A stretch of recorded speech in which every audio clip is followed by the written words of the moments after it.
აი ბატონო. მოგესალმებით. მივესალმები ასევე ჩვენს ონლაინ მაყურებლებსა და მსმენელებს. შეგახსენებთ, რომ გრძელდება საუბრებისა და შეხვედრების ციკლი, რომელიც მიწვეული არის საქართველოში ქრისტიანობის სახელმწიფოს მიერ აღიარების 1700 წლისთავისადმი.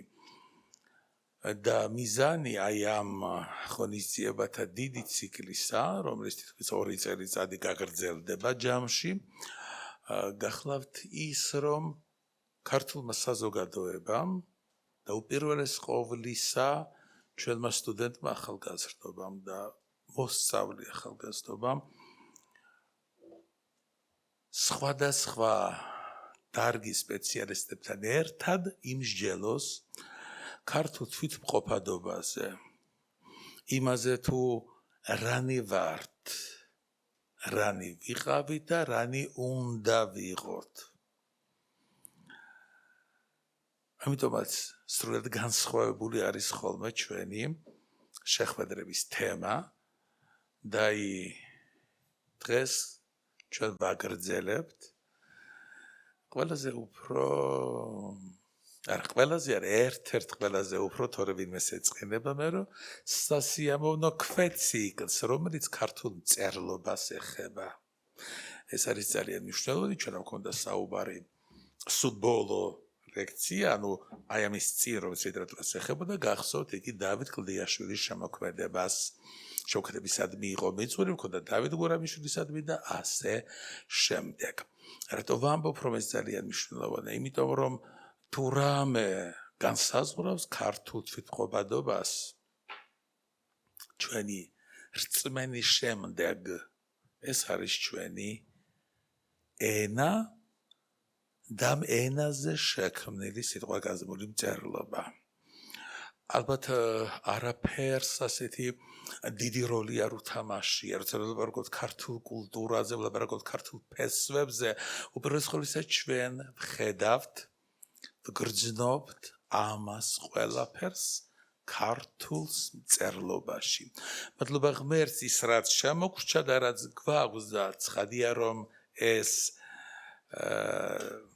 ქართული ლიტერატურული ტექსტების კორპუსი, რომელიც გვაქვს, სრულყოფილი არ არის. ბევრი რამ დაიკარგა საუკუნეების მანძილზე, მაგრამ ჩვენს ხელახალ გვინდა რომ ნეტა კიდევ უფრო მეტი გვყავდეს ცნობილი და უცნობი ავტორები, აი ვინც ამ გამოცემებს ათვალიერებთ, ალბათ იცით რომ ძალიან ბევრი ტექსტის ავტორიც არ არის ცნობილი.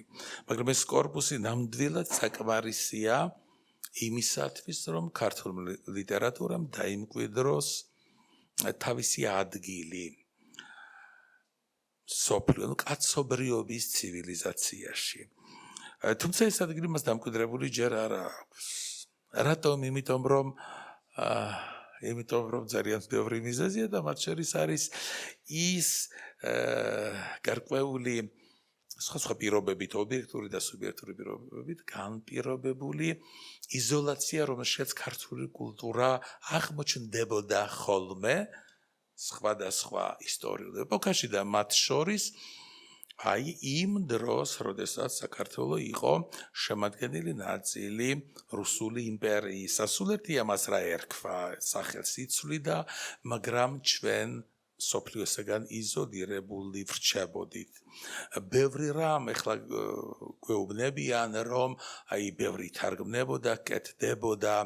მე მინდა ვთქვა, რომ ისე და იმგვარად ითარგმნებოდა და იმგვარად კეთდებოდა ყველაფერი, რომ ქართული ლიტერატურა მაინც ვერ გავიდა საკაცობრიო ასპარეზზე ისე როგორც უნდა გასულიყო. ცალკეული ფაქტები ბევრს არაფერს ნიშნავს. აი როცა ვამბობთ ჩვენ თქვათ ფრანგული ლიტერატურა, ეს ნიშნავს იმას, რომ აი ჩვენთვის ქართველებს, რომ ჩვენს ენაზე თარგმნილი არის ძალიან დიდი ნაწილი, ხომ?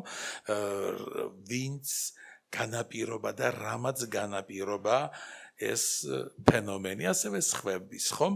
თუმცა ჩვენს გვაკლია ჩვენს ენაზე რომ გავიგოთ მსოფლიოს სხვა ქვეყნების, მაგრამ ახლა აი ამაზე ვლაპარაკობ, რომ ქართული ნამდვილად არ გასულა. ამიტომ ეს გასაკეთებელი საქმეა და მე მაინც მგონია რომ აი იმ ჩვენი რწმენითი ცხოვრების პარალელურად რაც უბრალოდ ჩვენი უნდა იყოს, ჩვენ უნდა ვსუნთქავდეთ როგორც ქრისტიანები, ჩვენ უნდა დავდიოდეთ როგორც ქრისტიანები, ჩვენ სანთლის დაჭერა კი არ უნდა გვჭირდებოდეს ხეშ და კიდე თუ არა ჯვარი ვინმეს თვალებში შევაჩეშეთ რომ აი მე მართლმადიდებელი ქრისტიანი ვარო, პირიქით ის რო შემოგხედავს იმან უნდა თქვას ეს მართლმადიდებელი ქრისტიანია.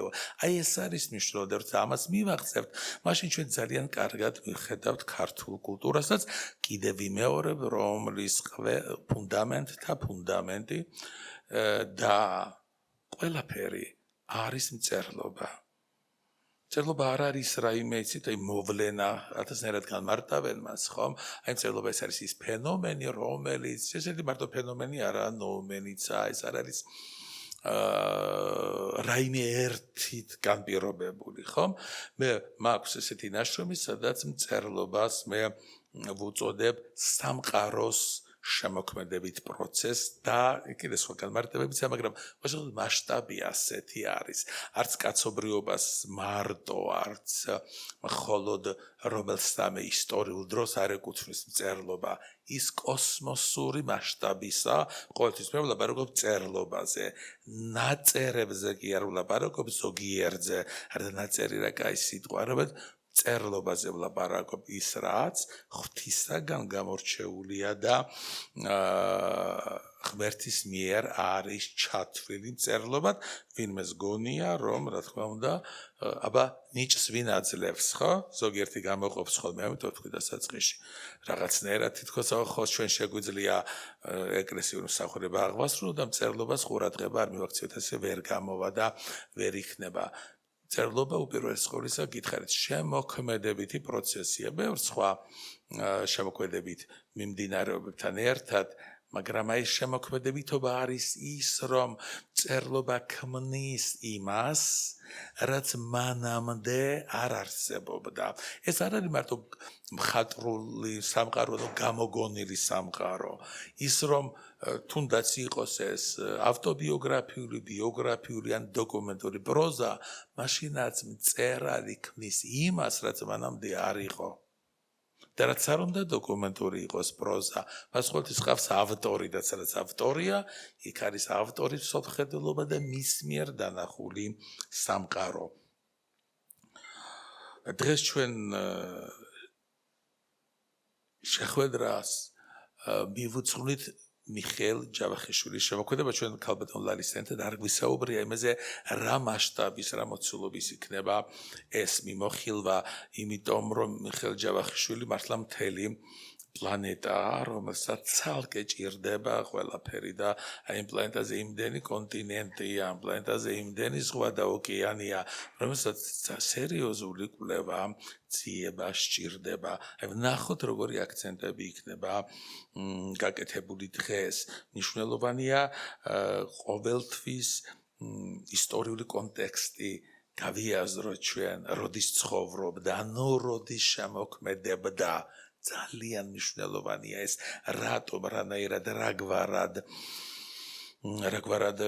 იქმნებოდა ის ლიტერატურული მემკვიდრეობა, რომელიც დაგვიტოვა, სად არის მისი ადგილი, წინააღმდეგობით სავსე არის მთელი მისი ცხოვრება, წინააღმდეგობები რა გაგებით, იმ გაგებით, რომ მწერალი მით უმეტეს და მინდა გითხრათ, რომ ნებისმიერი მამული შვილი და ადამიანი, რომელიც იცით ადამიანური ღირსებით ცხოვრობს, მისი ცხოვრება ყოველთვის სიცოცხლე და ცხოვრება ორივე სავსეა, წინააღმდეგობებით სხვანაირად არ იქმნება და ძალიან ბევრი კითხვები გაგიჩნდებათ. აი კარგია, როდესაც თქვენ მოდიხართ ასე შეხვედრებზე, რაიმე წაიკითხოთ, ხომ?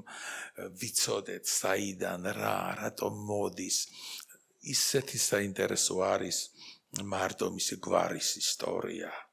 რატომ, რანაირად, დღესაც ალბათ ვინმეს რო კითხო, იფიქრებენ, რომ ეს იფიქრებენ კი არა, გონიათ ასე, იმიტომ რომ უფრო სხვა წყაროები არ აქვს წაკითხული, რომ ეს მისთვის ფსევდონიმია, შერქმეული გვარი, რაც ასე არ არის.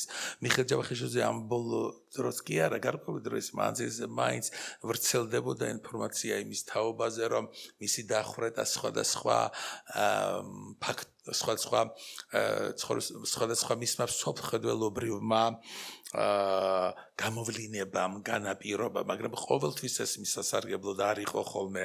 აი სამწუხაროდ უნდათ ხოლმე რომ დააკნინონ, არადა მიხეილ ჯავახიშვილი ჩვენთვის ხელს საგოგმანებია, მიუხედავად იმისა, რომ გვაქვს ასეთი არაჩვეულებრივი მწერლობა, ამ მასშტაბის პროზა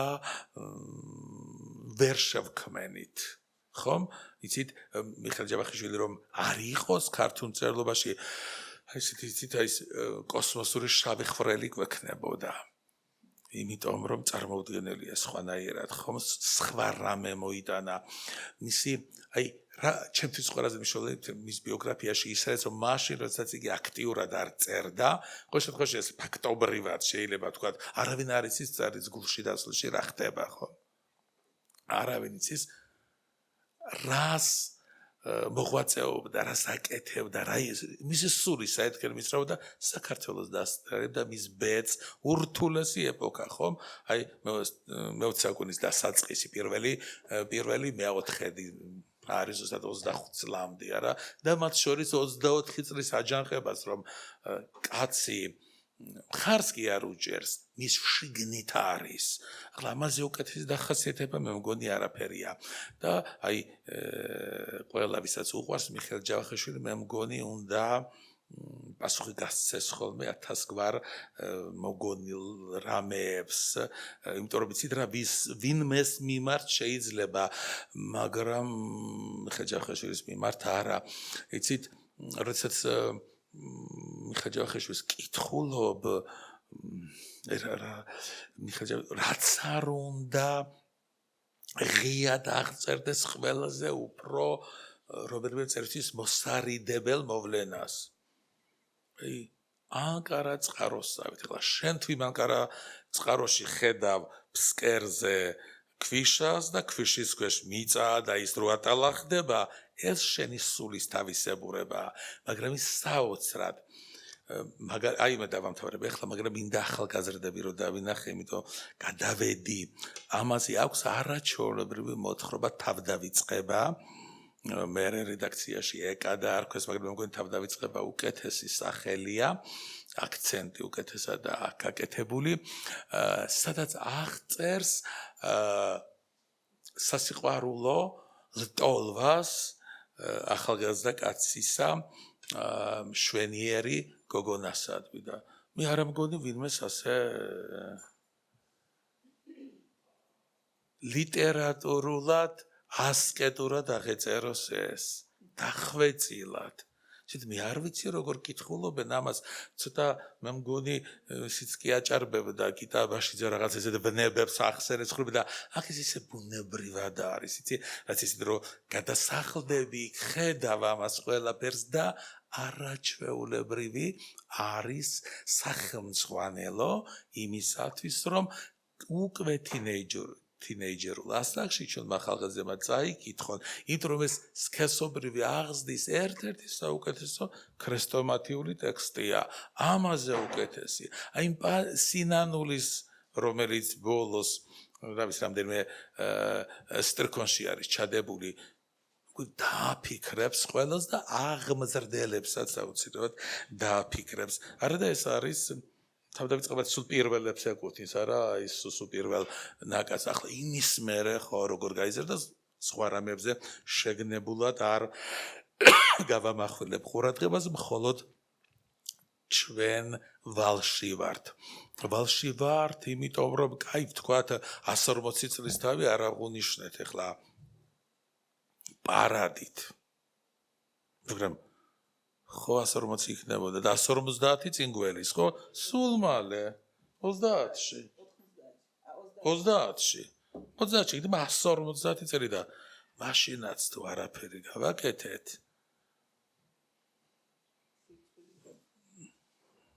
ჩვენი სანა ბედნიერი ისევ არ იქნება არსად ერი. ეს იცით, მიხეილ ჯავახიშვილზე კვირაში ერთხელ მაინც უნდა ფიქრობდეს ქართველი. აი ან როდესაც ბიბლიოთეკას გადახედავს, ან როცა ფესვებზე დაფიქრდება, ეს ჩემი აზრით ეს ფენომენი, ეხლა მე არა ვარ, არც კი ვიცი ბოლოს ეხლა ვინ სადრას აქვეყნებს, ჩვენ ხო ეხლა ისეთი ქვეყანა გვაქვს, სადაც ვერ გაიგებ რა წილი, რა ჟურნალი, რა გაზეთი, არაფერი სისტემატიზირებული არ არის. ადრე ყველა მიცოდა, აი დაწერა, აი გამოაქვეყნა, აი ამ შეხედულებისა და ეხლა სადღაც გამოვა შრომათა კრებული და გაიგე ვინ რას ამბობს, ხო? მე მახსოვს ერთ კონფერენციაზე ერთმა მოიტანა თეზისები, რომელიც მოტანილი ქონდა და უკვე ეს თეზისები დაბეჭდილი იყო იმის თაობაზე, რომ საერთოდ მითი არის ყველაფერი, რაც უფლის კვართანაა დაკავშირებული.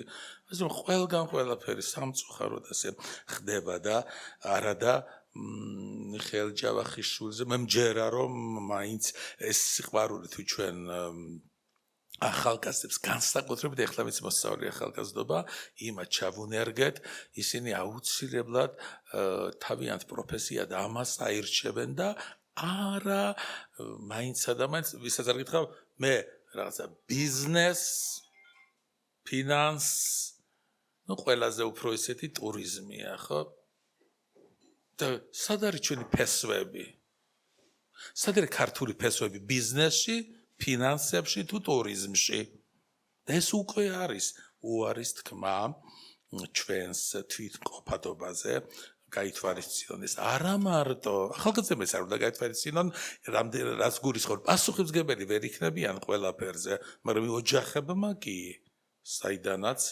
ისინი ამ იდეებით სამწუხაროდ გამოდიან ხოლმე თუმცა ჩვენ აი სწორედ რომ ვიყავით გაუში იქ იმისთანა მოხსენებები მოვისმინეთ სხვა ლიტერატურული ნაწარმოებების ირგვლივ რომ ასე რომ საკუთარი თავის გარდა ვერავინ ვერაფერს დააკლებს და ჯერა რომ არავის ნაკლები გოგობიჩები კი არა ვარსკვლავებს წყვეტდნენ მაგრამ მან თავიანთი სიყვარული გამოუცხადეს ქართულ ლიტერატურას დღეს ჩვენი სტუმარი გახლავთ ასევე ქართულ ლიტერატურაზე შეყვარებული და ამის გამო ქართულ ლიტერატურის თავის უმთავრეს საქმედ გადამქცევი ქართველი მანდილოსანი და არა მარტო იკვლევს ქართულ ლიტერატურას, არამედ ასწავლის. მოსწავლე ახალგაზრდობასაც, მე ხო ხაზი გავუსვი ორივეს. ხო და ორივეს ემსახურებ და სტუდენტ ახალგაზრდობასაც არ გაგიკვირდებათ რომ არის ფილოლოგიის მეცნიერებათა დოქტორი, პროფესორი, ქართულ ამერიკულ უნივერსიტეტში ასწავლის და ქართული ლიტერატურის სწავლება მისი ცხოვრების ერთ-ერთი მნიშვნელოვანი საგანია, იმიტომ რომ ქალწულალის ამაში ბევრი მეთოდოლოგიური ნაშრომიც აქვს გამოქვეყნებული. ინტერესების სფერო უსაზღვროა, მე მეგონა რომ რომელიმე წიგნს მიხეილ ჯავახიშვილი ეწერებოდა გარედან. ეს წიგნი ალბათ მონოგრაფია კიდევ დაიწერება, მაგრამ აი ჩვენთვის საყვარელი დავით გურამიშვილი პოეტი და პიროვნებას, რომ დღესაც დაახლოებით ასეთი სათაური არა, მიხეილ ჯავახიშვილი, მწერალი და პიროვნება და მისი შემოქმედება არ ვიცი რა ქვია, ქალბატონი გთხოვთ ეხლა ამ შესავლის შემდეგ, თუ რამე ზედმეტით შემინდეთ, მაპატიეთ და ყურადღებით და სიყვარულით გისმენთ.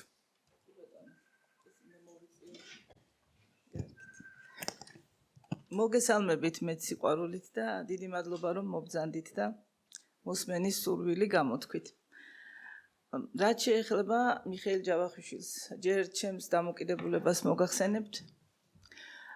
მე ვთვლი რომ მართლა ვთვლი, ეხლა არ ვიცი ეს რამდენად შეიძლება ესე პირდაპირ თქვას, რომ მიხეილ ჯავახიშვილი არის პირველი მწერალი საქართველოში და მაპატიეთ, მაგრამ გვერდით ვერ უყენებ ვერავის, აბსოლუტურად. მეორე კი ბატონო, გალაქტიონის თქმისა არ იყოს ერთხელ. მეორე ვინც გინდათო, მაგრამ პირველი მე ვარ.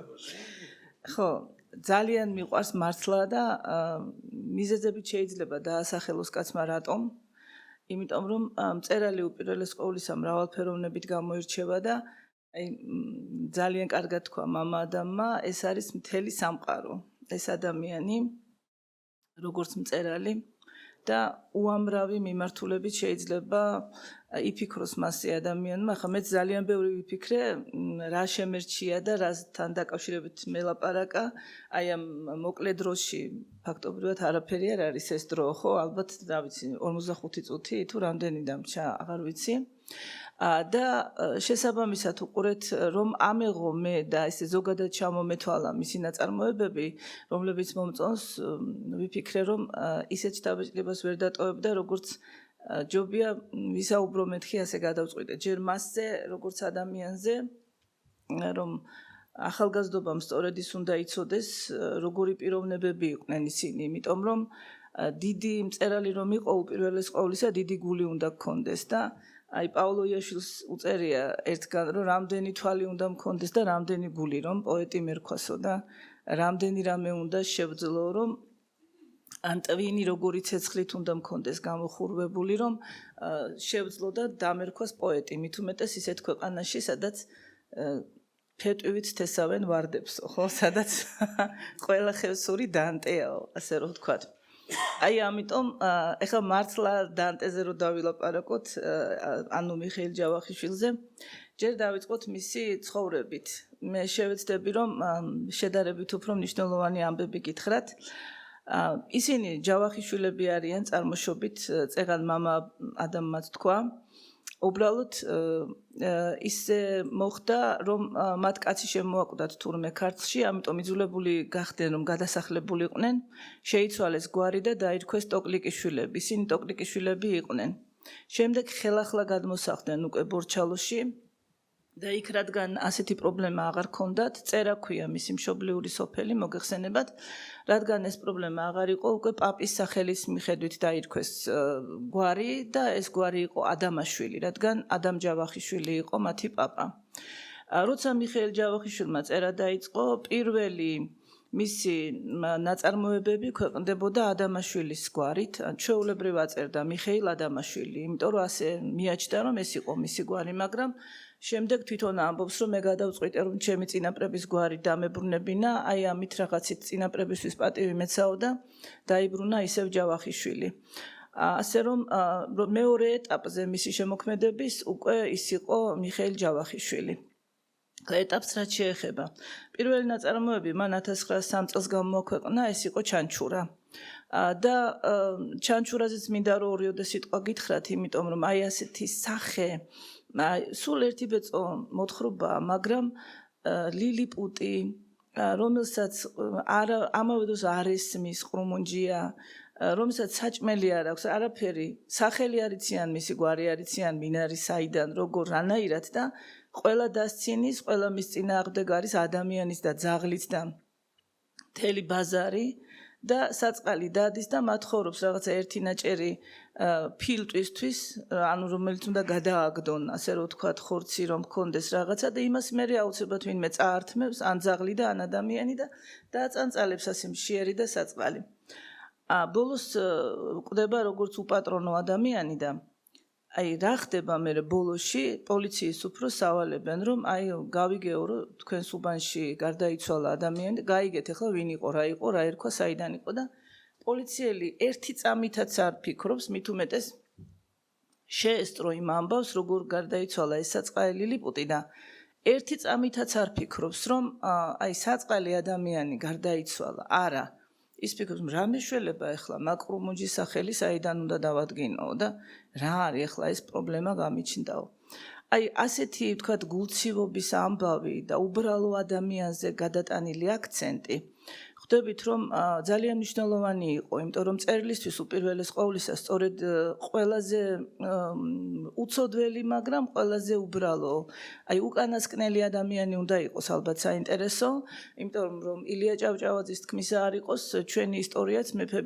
მეფეებისა და გმირების ისტორიაო და აი უბრალო ადამიანზე ძალიან ცოტა თუ ამახვილებს ყურადღებას ახლა გადახვევა გადმოხვევები არ მინდა თორემ აი ძალიან კარგად მესმის ხოლმე მაგალითად ვაჟა ფშაველასიც ბახტრიონში რეალური მეთაურები ვინც იყვნენ ამ აჯანყების არც ერთი რომ არ დაასახელა და აი უბრალო ხალხზე რომ გადაიტანა მთელი ყურადღება იმიტომ რომ ახლა მთელი ჩვენი ისტორიის განმავლობაში ეს სწორედ 300 არაგველი და ასეთი ადამიანები იხოცებოდნენ, ასეთი ადამიანები იბრძოდნენ და იმათ ასე ვთქვათ, იმათზე იყო დამოკიდებული, როგორ გაგრძელდებოდა ჩვენი ისტორიული პროცესი, მაგრამ წერლობა, როგორც ჩანს, ძალიან ნაკლებად ამახვილებს მათზე ყურადღებას. ისე რომ, აი პირველივე მოთხრობა ჯავახიშვილის, მე ვფიქრობ, რომ უკვე იყო რაღაცა განსხვავებული განაცხადი რა, რომ აი სხვა ტიპის მწერალი მოვიდა, რომელიც რაღაცა განსხვავებულად უყურებს ამ სამყაროს და შეუძლია რომ ძალიან უბრალო, აი ძალიან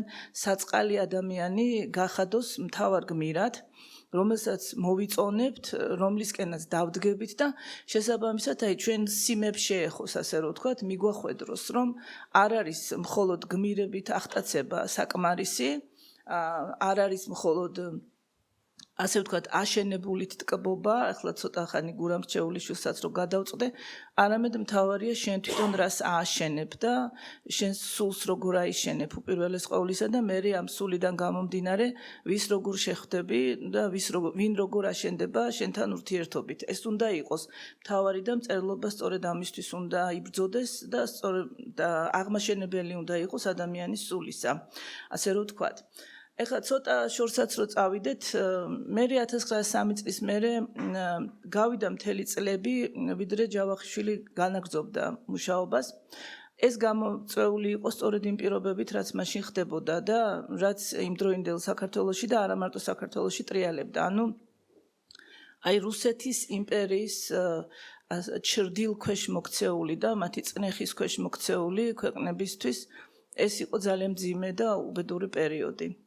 თან თვითონ ამ ჯავახიშვილს ჰქონდა ძალიან მძიმე ბიოგრაფია, ასე შეიძლება ითქვას.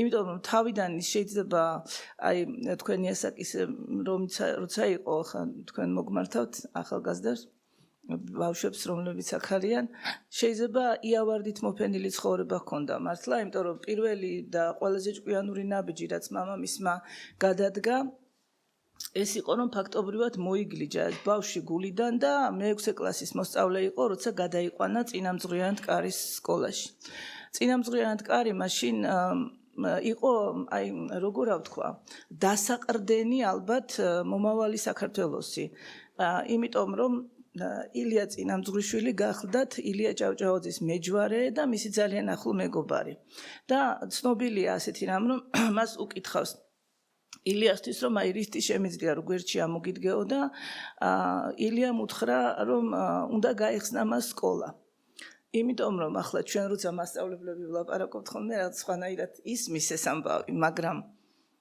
ფაქტობრივად სკოლას შეუძლია განსაზღვროს ერის მომავალი აი ეს ასია მიუხედავად იმისა მე ამას ვიტყვი თუ არა მეც პედაგოგი ვარ და აი мама ადამიანს მაგრამ ფაქტია რომ ასია და წინამძღვრიან სკოლამ ძალიან ბევრი კარგი საქმე გააკეთა. მოკლედ ილია წინამძღვრიშვილმა თავისი სახსრებით დააფუძნა ეს სკოლა პანსიონი იყო, ანუ ბავშვები იქვე ცხოვრობდნენ და როცა საბა ჯავახიშვილმა ჩამოიყვანა თავისი შვილი, რა თქმა უნდა, მიაბარა პირდაპირ ილია წინამძღვრიშვილს, დაუტოვა და სულ მალე ეს იყო მე-6 კლასის დასაწყისი, როცა იგი გადმოვიდა წინამძღვრიან სკოლაში, იყო უნიჭიერესი ბავშვი და რამდენიმე ენა იცოდა ბავშვობიდანვე, იმიტომ რომ ბორჩალოს მაზრაში არეული მოსახლეობა იყო და აი თუ გახსოვთ მისი ლამბალო და ყაშა და ანდა თუნდაც დანარჩენი აი ისეთი ნაწარმოებები რომლებშიც არაქართველები არიან პერსონაჟები ხო არსენა მარაბდელიან რაც გნებავთ ახლა თითქმის ყველა ნაწარმოებში ყავს ვიღაცა არაქართველი პერსონაჟი ისინი ლაპარაკობენ ჩვეულებრივად სომხურად აზერბაიჯანულად და გაგიკვირდება მაგრამ ყველა ესენა იცოდა ბავშვობიდანვე მიხეილ ჯავახიშვილმა იმიტომ რომ ამ ხალხის წრეში ტრიალებდა მათთან ერთად ლაპარაკობდა იზრდებოდა და მაგრამ აქცენტით იცოდა ქართული და აი საბა ჯავახიშვილმა სწორედ ამიტომ გადაწყვიტა რომ გადაეყვანა შვილი წინამძღვრიანად კარში და კი ბატონო გულით ძალიან ღირსეული ქართველი იყო მაგრამ ქართული ენაც რომ წესიერად ესწავლა ასე რომ ვთქვათ იმავე მე-6 კლასში ჯავახიშვილს მოუწია რომ წინამძღვრიანად კარის სკოლა წარედგინა ილიაობაზე იმიტომ რომ ეს ყველა თქვენგან მაიცის რომ ილია ჭავჭავაძე არასოდეს არ იხდიდა დაბადების დღეს 8 ნოემბერს ანუ როცა რეალურად არის დაბადებული და მიხეილ ჯავახიშვილის 8 ნოემბერს არის ოღონდ ძველი სტილით ახალი სტილით 20 ნოემბერია და არასოდეს არ იხდიდა ესე იგი დაბადების დღეს 8 ნოემბერს, ყოველთვის იხდიდა 2 აგვისტოს. ანუ ფაქტობრივად დაბადების დღეს უხდიდა ელია წინასწარმეტყველს თავის დიდ მოსახელეს. და სწორედ მაშინ მთელი საქართველო მიდიოდა მასთან დაბადების დღის მისალოცად და წინამძღვრიანად კარის სკოლას ჰქონდა უფლება, როგორც ერთ-ერთ პირველს, რომ დაბადების დღე მიელოცა და აი ასეთი გადაწყვეტილებით ეს მე-6 კლასელი მიხეილ ჯავახიშვილი ბოდიში, რომელიც სულ ერთ წელიწადში უკვე პირველი მოსწავლე იყო სკოლისა, წარდგა ილიას წინაშე. სხვათა შორის მას თავისი ლექსი დაუწერია და ლექსით მიულოცავს. მე სამწუხაროდ არ ვიცი ეს ლექსი ვერ ვიპოვე. შეიძლება ვიღაცა მიაგნო, მაგრამ მე არ ვიცი რა ლექსი იყო ამისთანა. ილია დარჩა აღფრთოვანებული და იწინასწარმეტყველა თურმე რომ ამ ბავშვისგან მწერალი გამოვაო და მიაქციეთ ყურადღებაო. ხო და თუ გავითვალისწინებთ ილია ჭავჭავაძის საოცარ ინტუიციას, იმიტომ რომ ილია ის ადამიანი, რომელმაც ბარათაშვილი აღმოაჩინა, მოგეხსენებათ, რომელმაც ყაზბეგს გზა დაულოცა, რომელმაც ვაჟა გვაჩუქა, ყველაფერსო თავი დავანებოთ, დიდი მადლობა. იმიტომ რომ წლები იყო ვაჟას შვილისნუკრის ნაამბობი 4 წელი იდო მაგალითად გამომცემლობაში და გამომცემელმა არ ჩათვალა, რომ ეს ღირსეული ნაწარმოები იყო და არ დაბეჭდა. ანუ ილია რომ არ ყოფილიყო, ეგ ხალხი ჩვენ არ გვეყოლებოდა და აი მიხეილ ჯავახიშვილის რაღაცნაირად აღმოჩნდა მისი ყურადღების ქვეშ.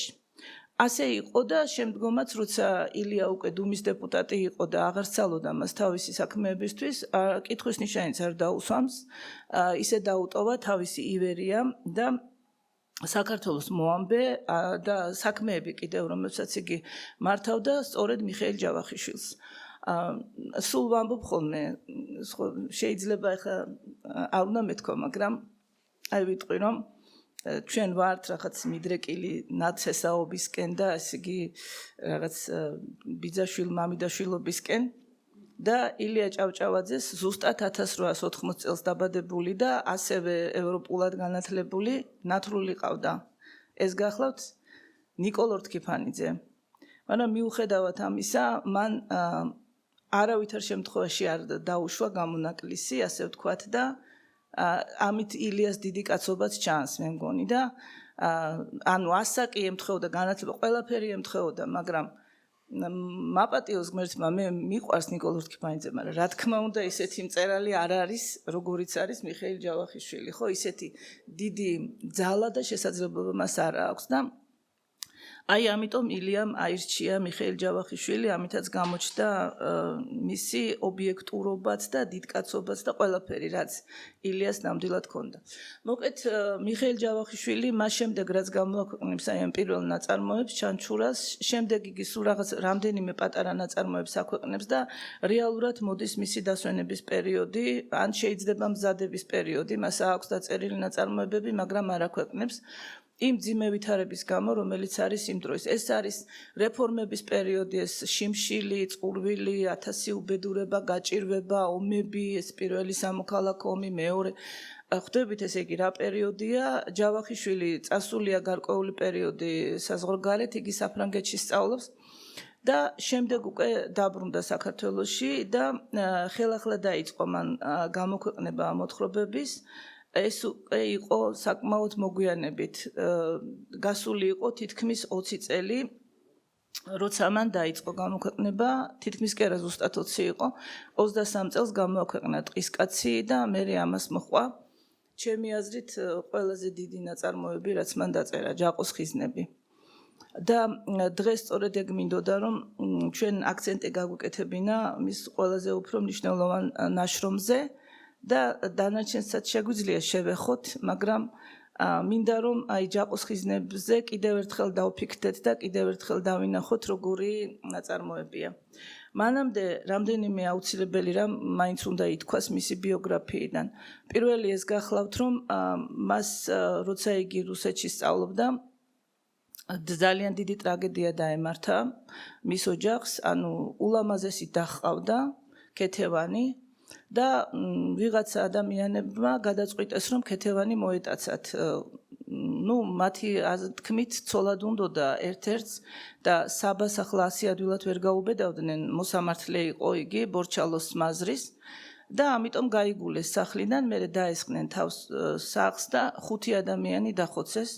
მათ შორის ესე იგი ჯავახიშვილის დედაც, დაც, მათი ძიძა, ესე იგი რა ქვია, მზარეული ქალი და კაცი მებაღე.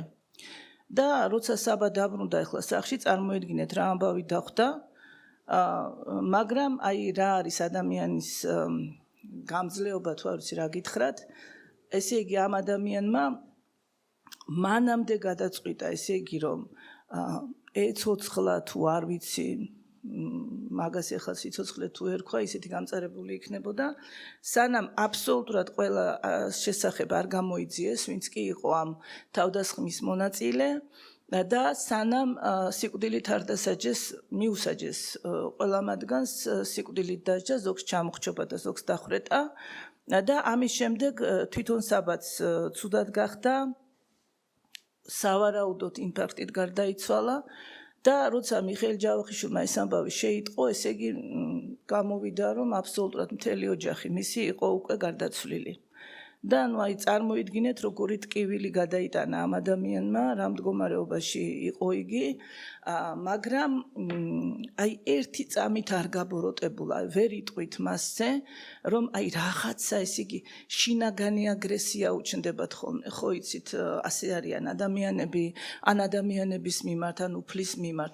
აი მსგავსი არაფერი არ დამართვია მიხეილ ჯავახიშვილს, პირიქით ალბათ ცოტა უფრო მეტი სიყვარულიც გაუჩნდა, ერთადერთი რაც გაუჩნდა მას, ეს იყო რომ აი არანაირად არ ემორჩილებოდა ბრძანებებს, ვთქვათ, სიკვდილის მუხარის წინაშეც არასოდეს უკან არ დაუხევია. ასე მაგალითად სამჯერ დახვრეტა მიუსაჯეს, ეს ცნობილია და არ შებრუნდა, უბრალოდ კედლისკენ არ შებრუნდა, უყურებდა, მესროლეთო. არ ეშინოდა და ვერ ესროლეს. აი რატომღაც ვერ ესროლეს, ორჯერ გადარჩა. ასე, მაგრამ ეს ამბები გადაიტანა.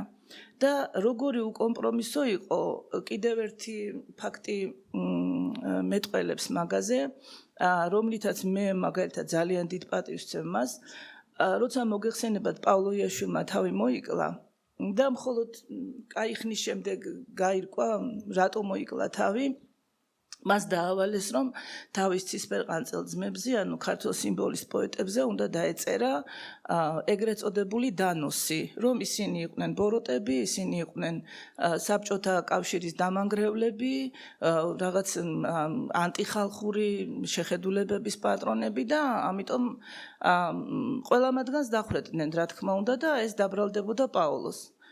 როგორც ჩამშვებს და ალბათ მასაც არასდებოდა ეგ ბედი, მაგრამ ნუ პაოლომ ერთი წამითაც არ იყო ყმანა, უთხრა რომ კი შემოვალ და მოვაწერ ხელსო, იმიტომ რომ თავმოყარე ადამიანი იყო როგორც ჩანს და ეხა იფიქრა ესენი მცემენ მე და მაგას არ ვიზამო. გავიდა, მხოლოდ ის რამდენიმე ნაბიჯი გადადგა და მონადირის თოფით მოიკლა თავი. ეხლა გაისმა ეს ამბავი, ხო? რომ აი პაოლომ თავი მოიკლა და ეხა საბჭოთა საზოგადოებაში ეგ როგორ შეიძლებოდა, ეს იყო რაღაცა საშინელი საქციელი, ამიტომ შეიყარა მწერალთა კავშირი და დაავალეს, რომ მათ უნდა დაეწერათ, რომ ეს იყო პროვოკაცია საბჭოთა კავშირის წინააღმდეგ და უნდა დაეგმოთ პავლო იაშვილი. ეხლა იქ ძნელი სათქმელია, იქ ვინ იყო, ვინ არ იყო, ალბათ არ არის საჭირო, იმიტომ რომ ხა შორიდან ლაპარაკი ადვილია.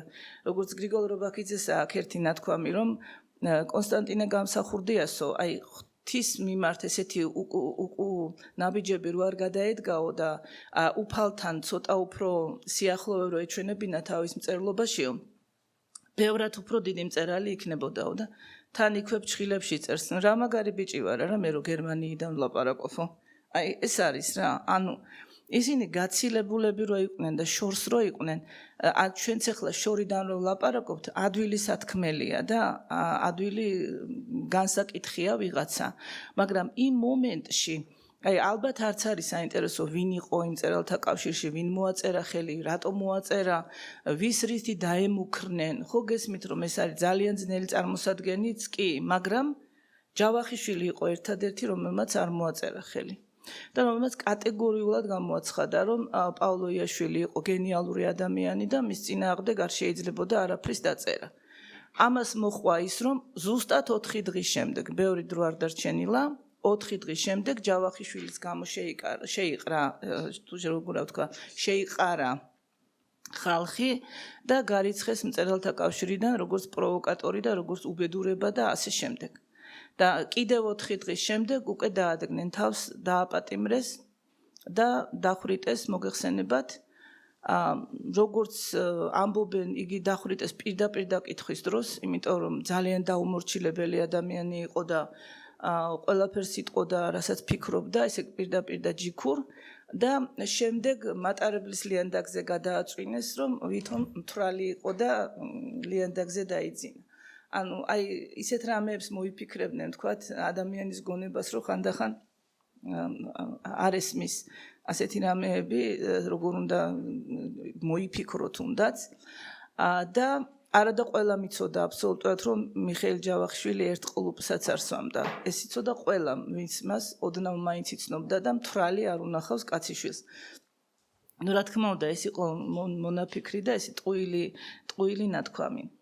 მოკლედ, აი ეს რაც მის შესახებ ორიოდე სიტყვით გითხარით და ჩვენ საბედნიეროდ გვაქვს მისი ნაწერები, რომლებიც შემოგრჩა, მიუხედავად იმისა, რომ სანიტრები ყველაფერს გაანადგურებდნენ ხოლმე, მას ასეთი ჩვევა ჰქონდა, რომ ჰქონდა ერთადერთი რამ წერაქვიდან წამოღებული, წერაქვი მოურავს გააყიდვინა, იმიტომ რომ არ შემიძლია მე მანდ ვერ ვიცხოვრებო, სადაც ეს ჩემი მშობლები ასე დღეში ჩაყარეს, არ მინდაო და მოურავს უბძანა გაეყიდა, თუნდაც ჩალის ფასად და ერთადერთი რამე წამოიღო სკივრი, რომელიც იყო მე-14 თუ მე-15 საუკუნის, ეგ ზუსტად ვერ გავიგენ, წინაპრების სახსოვრად და ეს სკივრი, ხო წარმოგიდგენიათ როგორი იყო, ალბათ გადაცლილი ქონდა ნახატებიც ყველაფერი, მაგრამ მისთვის იყო უძვირფასესი და კუთხეში ედგა თურმე და როცა აი ბოლო ვარიანტს გადაწერდა, იმიტომ რომ ახლა მაშინ საბეჭდი მანქანა და ეგეთი ფუფუნება არ იყო და ხელი წერდნენ, ხო და აი ბოლო ვარიანტს რო გადაწერდა ხოლმე მე ინახავდა თურმე ამ სკივრში. და აი ეგეც მარტო ბედის ამბავი არ მგონია, უფრო უფლის ამბავი მგონია, რომ აბსოლუტურად ყველაფერი წაიღეს მისი, გაანადგურეს და ამ სანიტარმა როცა დაწერა, ესე იგი, რომ უკვე ყველაფერი გასუფთავებულია, ყველაფერი წავიღეთ, მარტო ერთი სანაგვეყუთი დავტოვეო. ხო გესმით? და აი ასე აღმოჩნდა, რომ მისი ყველა ბოლო ვარიანტი დაგვრჩა.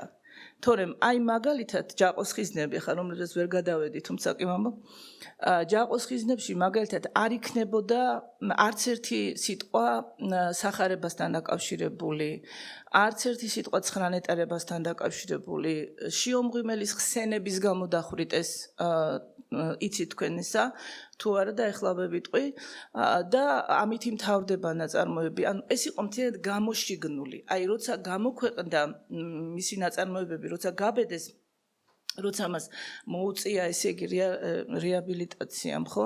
ხო, აი როცა მოუწია, ესე იგი აი მაშინ აბსოლუტურად გამოშიგნული გამოქვეყნდა ჯაყოს ხიზნები და აი თქვენ შეგიძლიათ შეადაროთ უბრალოდ როგორი განსხვავებაა, იმიტომ რომ ჩუმად ინახავდა ეს ოჯახი მის საბოლოო ვარიანტს ხელნაწერების და ასე შემოგრჩა.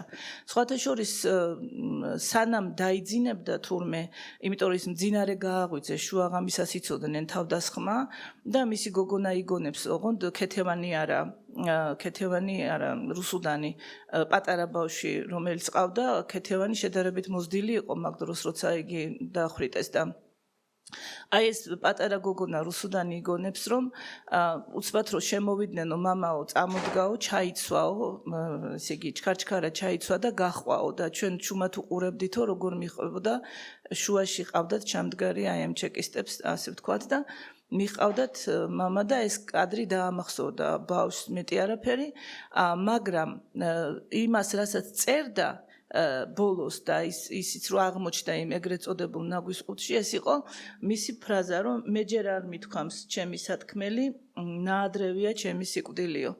ესე იგი გული უგრძნობდა ეტყობა და იცოდა წინასწარ, რომ ძალიან ბევრი რამე დარჩა კიდევ უთქმელი და ძალიან ბევრი რამე დაუწერელი, იმიტომ რომ საკმაოდ გაფურჩქნის ასაკში, ასე ვთქვათ, თავისი შესაძლებლობების საუკეთესო პერიოდში გამოასალმეს სიცოცხლეს.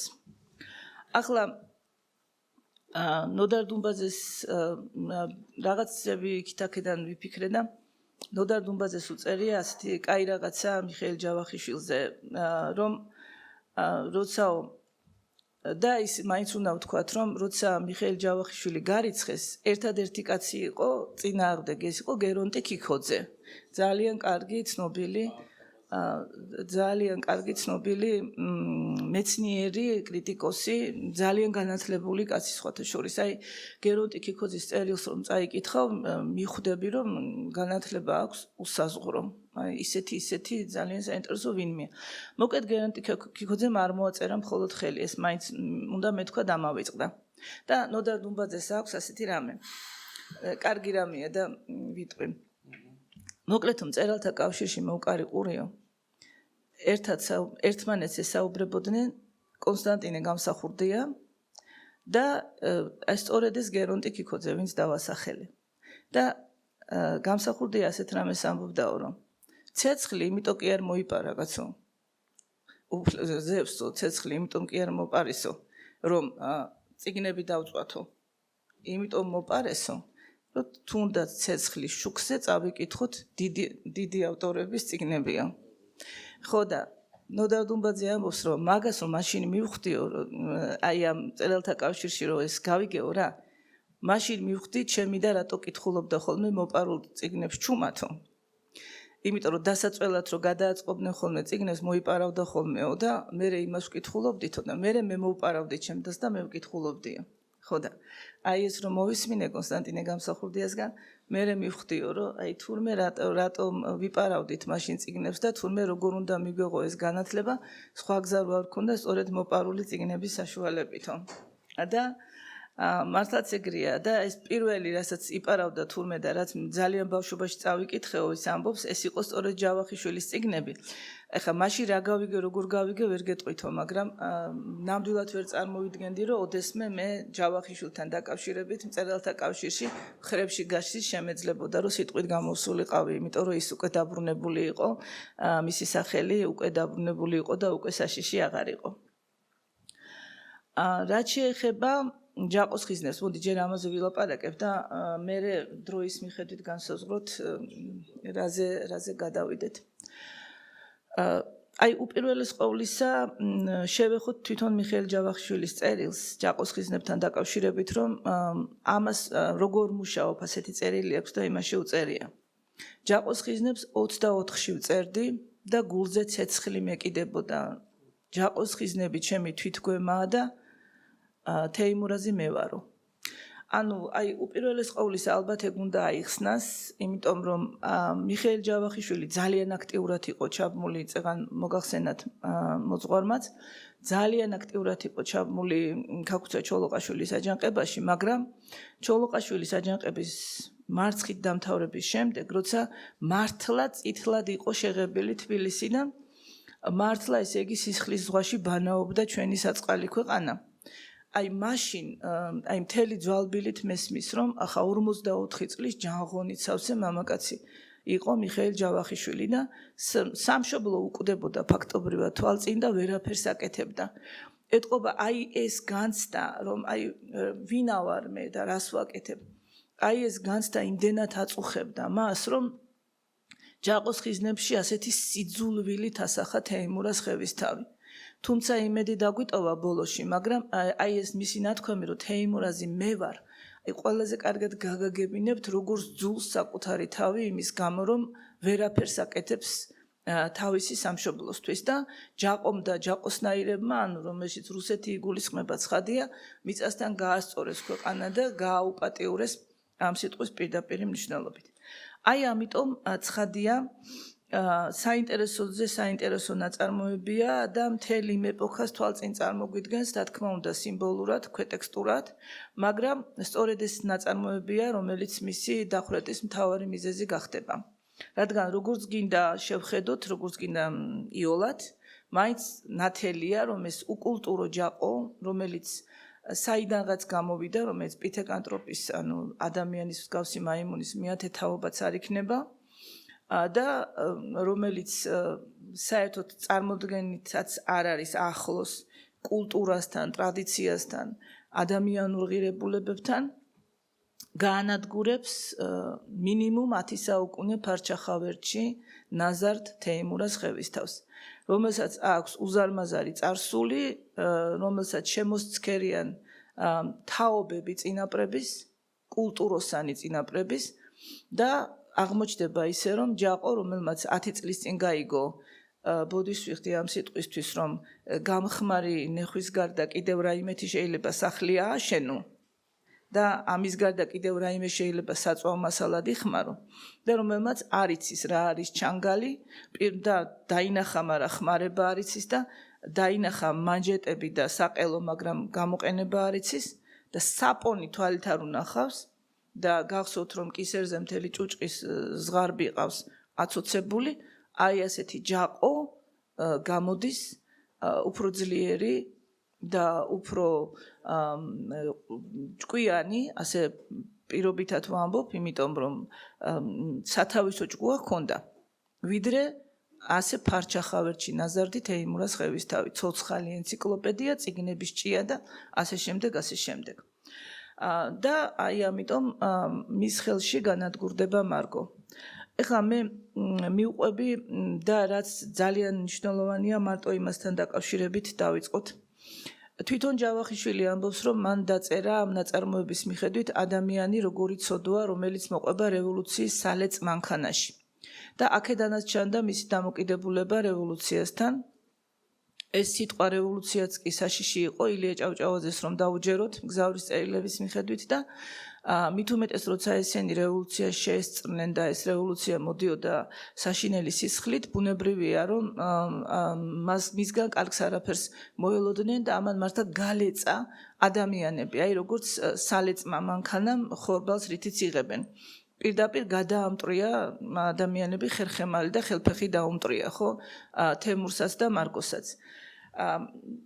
ჩვენ თუ შევხედავთ ჩვენებურად, ახლა ეს არის მიხეილ ჯავახიშვილის აზრი და უნდა ვცეთ პატივი, რასაკვირველია, მართლაც ეს არის ასახული და გასაგები ხდება, რომ ეს რევოლუცია რო არ მომხდარიყო, მსგავსი არაფერი დატრიალდებოდა საქართველოში, ასეთი უბედურებები არ იქნებოდა და ისევ-ისევე განაგრძობდა საქართველოს პატივისცემას, ტრადიციებისაც და ღირსებისაც და ვერანაირი ჯაყო ვერ გაუბედავდა ვერაფერს თემურს. ან მართლა რევოლუციამ გამოიწვია ეს ამდენი ცვლილება, მაგრამ ჩვენ თუ ჩვენებურად შევხედავთ მეთქი, როგორც გითხარით, ნაწარმოების მთავარი საკითხი გამოდის ძალადობისა და კულტურის შეჭიდება. და აი რამდენად შეიძლება რომ მოძალადესთან კულტუროსანმა გაიმარჯოს. აი როგორ უნდა დაუპირისპირდეს თქვათ კულტურა ძალადობას და რომელი მათგანი გამოვა გამარჯვებული, ან რა უნდა ვქნათ საიმისოთ, რომ გამარჯვება ჩვენ დაგვრჩეს კულტუროსნებს და არ დარჩეს გამარჯვება მოძალადეს. აი ეს ნაწარმოები ძირითადად ამ ფიქრებს აღგვიძრავს და პირველ რიგში გავჩერდები ჯერ თემურზე, იმიტომ რომ მინდა რომ თემურის რამდენიმე ძალიან არსებითი თვისება ვთქვა, რომლებიც ამ ადამიანს დაუჯდა ძალიან ძვირად და ასევე ძალიან ძვირად დაუჯდა მის ქვეყანას. ორიოდე სიტყვით რატომ? ახლავე ვიტყვი. ჯერ ის ავხსნათ, რატომ ეძახის მიხეილ ჯავახიშვილი თეიმურას ნაკაცარს. იმიტომ რომ იგი ვერ ასრულებს კაცის მთავარ ფუნქციას. სანამ მაგაზე ვიტყვით, ჯერ ის თქვათ, რომ კაცი უნდა ეფუძნებოდეს ორ საყრდენს. ერთი საყრდენი ეს არის ნაციონალური და მეორე სარწმუნოებრივი. თუ ადამიანს ერთ-ერთი ეს საყრდენი არ აქვს და მოშლილი აქვს, მისი საქმე უკვე ცუდად არის. და თემურს თუ დავაკვირდებით, ორივე ეს საყრდენი გამოეცალა თანაც საკუთარი ნებით. როცა იგი ლაპარაკობს ნახუცარ ივანესთან, ანუ ყოფილ მღვდელ ივანესთან, რომელიც ასევე ძალიან გალეწილია რევოლუციისგან და როცა თემური მას აქებს, სხვათა შორის შენო კარგად მოიქეციო ნახუცარო, იმიტომ რომ ოჯახი გადაარჩინე და თავიც გადაირჩინეო, ის ეუბნება, რას ამბობ თემურო? რაში მჭირდებოდა ასეთი გადარჩენა, როცა მე სული გავყიდეო. სული გავყიდე იმისთვის, რომ ოჯახი გადამერჩინა. ანუ მან სასულიერო პირობაზე უარი თქვა, ჩვეულებრივი გლეხი გახდა, იმიტომ რომ ახლას თუ არ იზამდა, ან დახვრეტდნენ, ან ჩამოაღჭობდნენ. იმიტომ რომ ეს ეკლესიების ნგრევა და სარწმუნოების წინააღმდეგ ომი სრულიად ნათელია, იცით რომ საბჭოთა კავშირში ეს ხდებოდა, იმიტომ რომ ეს იყო ანტითეისტური. უბრალოდ ათეისტური კი არა, ანტითეისტური სახელმწიფო, რომელიც იბრძოდა ნებისმიერი სარწმუნოების წინააღმდეგ. და ადამიანები შესაბამისად უნდა დამალულად ყოფილიყვნენ მორწმუნენი, თორე ისი არ შეიძლებოდა. და თემური ამბობს სწორედ ნახუცარ ივანესთან საუბარში ორ რამეს, რომლითაც იგი ამ თავარს აყდენებს კარგავს. პირველი ეს გახლავთ, რომ ჩემი არსებითი უბედურება ის არის ქართველად რომ დავიბადეო. და ივანე მიუხედავად იმისა, რომ არის ტაქტისა და კულტურის განსახიერება, ახლა როგორც მღვდელი უნდა იყოს, ახლა გესმით, იმიტომ რომ მღვდელი 1000 რამეს ისმენს, 1000 აღსარება აქვს მოსმენილი და ადამიანისგან თითქოს არაფერი უკვირს და თითქოს უნდა ჰქონდეს სხვაზე მეტი თავშეკავების უნარის და ივანე რომ არ იყოს თემური ბევრად უარესი იქნებოდა, ასე რომ ვთქვათ, მაგრამ ივანემას თავი ვერ შეიკავა, გვერდზე გაიხედა და დიდი დუჟი გადააფურთხაო, რომ რა არის ახლა რას ამბობს ეს ადამიანი თავისი ნებით. ანუ ამით თემურმა ერთი საყრდენი დაკარგა სამშობლო და მერე ისევ როცა ივანე ელაპარაკება მას და ცდილობს რომ გონს მოიყვანოს და ეუბნება რომ თემურ შენ განათლებული კაცი ხარ და არ გეკადრება ეხლა რომელიღაცა გლეხივით ამბობდეო რომ ღმერთი რო იყოს ჩემი ყანა არ დაისეტყვებოდაო და ცოტა მეტად იფიქრეო და რაღაც ხვანაირად შეხედე სიტუაციას და ანდა რატო გულში რა გაქვსო ეკითხება ანდა გონებაში რა გაქვს და თემური ეუბნება მე გონება ხელს მიშლის რომ ღმერთი მიყვარდეს მაშინ როცა ესეც ყველა თქვენგანისთვის ცხადია რომ ეს მე-20 საუკუნის ავადმყოფობა ღმერთი მოკვდა აი ამან გამოიწვია ეს მაგრამ ყველა თქვენგანისთვის ცხადია რომ მხოლოდ მორწმუნე უფლის თვალში მონაა როგორც წმინდა მაქსიმი აღსარებელი გვეუბნება და სამაგეროთ მორწმუნე რომელსაც განათლებაც აქვს უფლის თვალში მეგობარია ანუ გაცილებით უფრო ფასეულია განათლებული მორწმუნე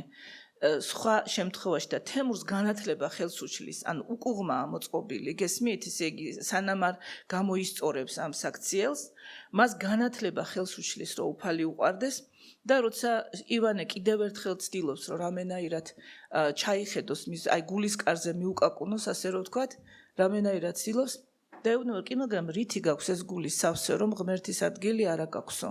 და თემური არის დაფიქრებულა, გველებით, ბაყაყებითო მორიელებითო, ანუ ღრიანკალს ამბობს ქართულად და სადღამა ღმერთის ადგილი. ესე იგი, როცა გული სავსე გაქვს გველბაყაყით და ეს მიგაჩნია უფრო მნიშვნელოვნად ვიდრე უფალი, ბუნებრივია რომ ეს მეორე საყრდენის დაშლილია და რა გამოვიდა რომ თემური უსაყრდენო აღმოჩნდა და უსაყრდენო კაცი უკენაკაცარია. მას ერთადერთი ღარჩება, მან უნდა თავისი კაცის ფუნქცია შეასრულოს. რა არის კაცის ფუნქცია? რომ მივხედოთ გინა ქართული ტრადიციით და გინა ზოგადად. კაცი უნდა იყოს პატრონი. ეს არის ყველაზე მნიშვნელოვანი კაცისთვის, ხო? ისევე როგორც მაგალითად ქმრიანი ქალი ბევრად უფრო დაცულია, ოჯახი რომელშიც მამაკაცია ბევრად უფრო დაცულია, ხო? ნებისმიერი ხა აღარ განვაგრძობ ამაზე ბევრ ლაპარაკს, ანუ მამაკაცი უნდა იყოს პირველ რიგში საკუთარი სულის პატრონი, შემდეგ თავისი პატარა ოჯახის პატრონი, შემდეგ დიდი ოჯახის პატრონი, ანუ მამის, დედის, ასე შემდეგ, წინაპრების და ბოლოს სამშობლოს პატრონი. და მივდგეთ თეიმურას. სულზე ხო საკუთარი ნებით თქვა უარი, მას არც საქართველო უყვარს და არც უფალი. მარგო აბსოლუტურად უყურადღებოთ არის მისგან მიგდებული. ძალიან ხშირად არასწორად აანალიზებენ ხოლმე მარგოს ბავშვები, მაგრამ თუ დავფიქრდებით, მე ცოტა დროს დავიტოვებ 1-2 წუთს მარგოზეც, არაფერ შუაში მარგო არ არის, ანუ თემურის უნიათობის მსხვერპლია ეს ადამიანი ყველა თვალსაზრისით, რაც შეეხება დიდ ოჯახს. ახლა ცოლი შეიძლება არ გიყვარდეს, ხა ცუდად არ ვამბობ, გესმით, უბრალოდ ვეძებ ხოლმე რაღაც გამონაკლისებს, მაგრამ ოჯახი კაც როგორ შეიძლება არ უყვარდეს თავისი მშობლები, წინაპრები და ასე შემდეგ. ავთანდილ ხევის თავმა ჯაყო როგორ შემოიფარა, როგორ გაზარდა თემურის მამამ, საუკეთესო ადამიანია, გესმით? ჯაყო მოატყუა, დაგვესხნენ თავს ყაჩაღებიო და ყველაფერი მოხპარესო. ცოტა ხნის შემდეგ ჯაყომ გამოიტანა ავთანდილ ხევისთავის ხმალი და ჩამოიკიდა, მისი თოფი და დაიჭირა, მისი ძვირფასეულობა ჩამოიკიდა, თუმცა ხმარება არ იცის. და მაშინაც კი არ გააპროტესტა თემურმა, როცა ავთანდილ ხევისთავის სურათი გამოიტანა ჯაყომ და ზედ ქონიანი ხორცი დაყარა. თემური ამ ყველაფერს უყურებს მშვიდად. ეს უკვე ზედმეტი თავმდაბლობა ამ პარტავნებაზე უარესიაო, ხო? როგორც მარგო ეუბნება. ანუ აი ასე მან დიდ ოჯახთანაც პატრონობის იდეაც კი დაკარგა, არათუ ვერ უპატრონა გასაგებია. და რჩება სამშობლო. შემთხვევითი არ არის, რომ ის ხევისთავია. ხევისთავებს ევალებათ ლიახვის ხეობის ჯარის უფროსობა.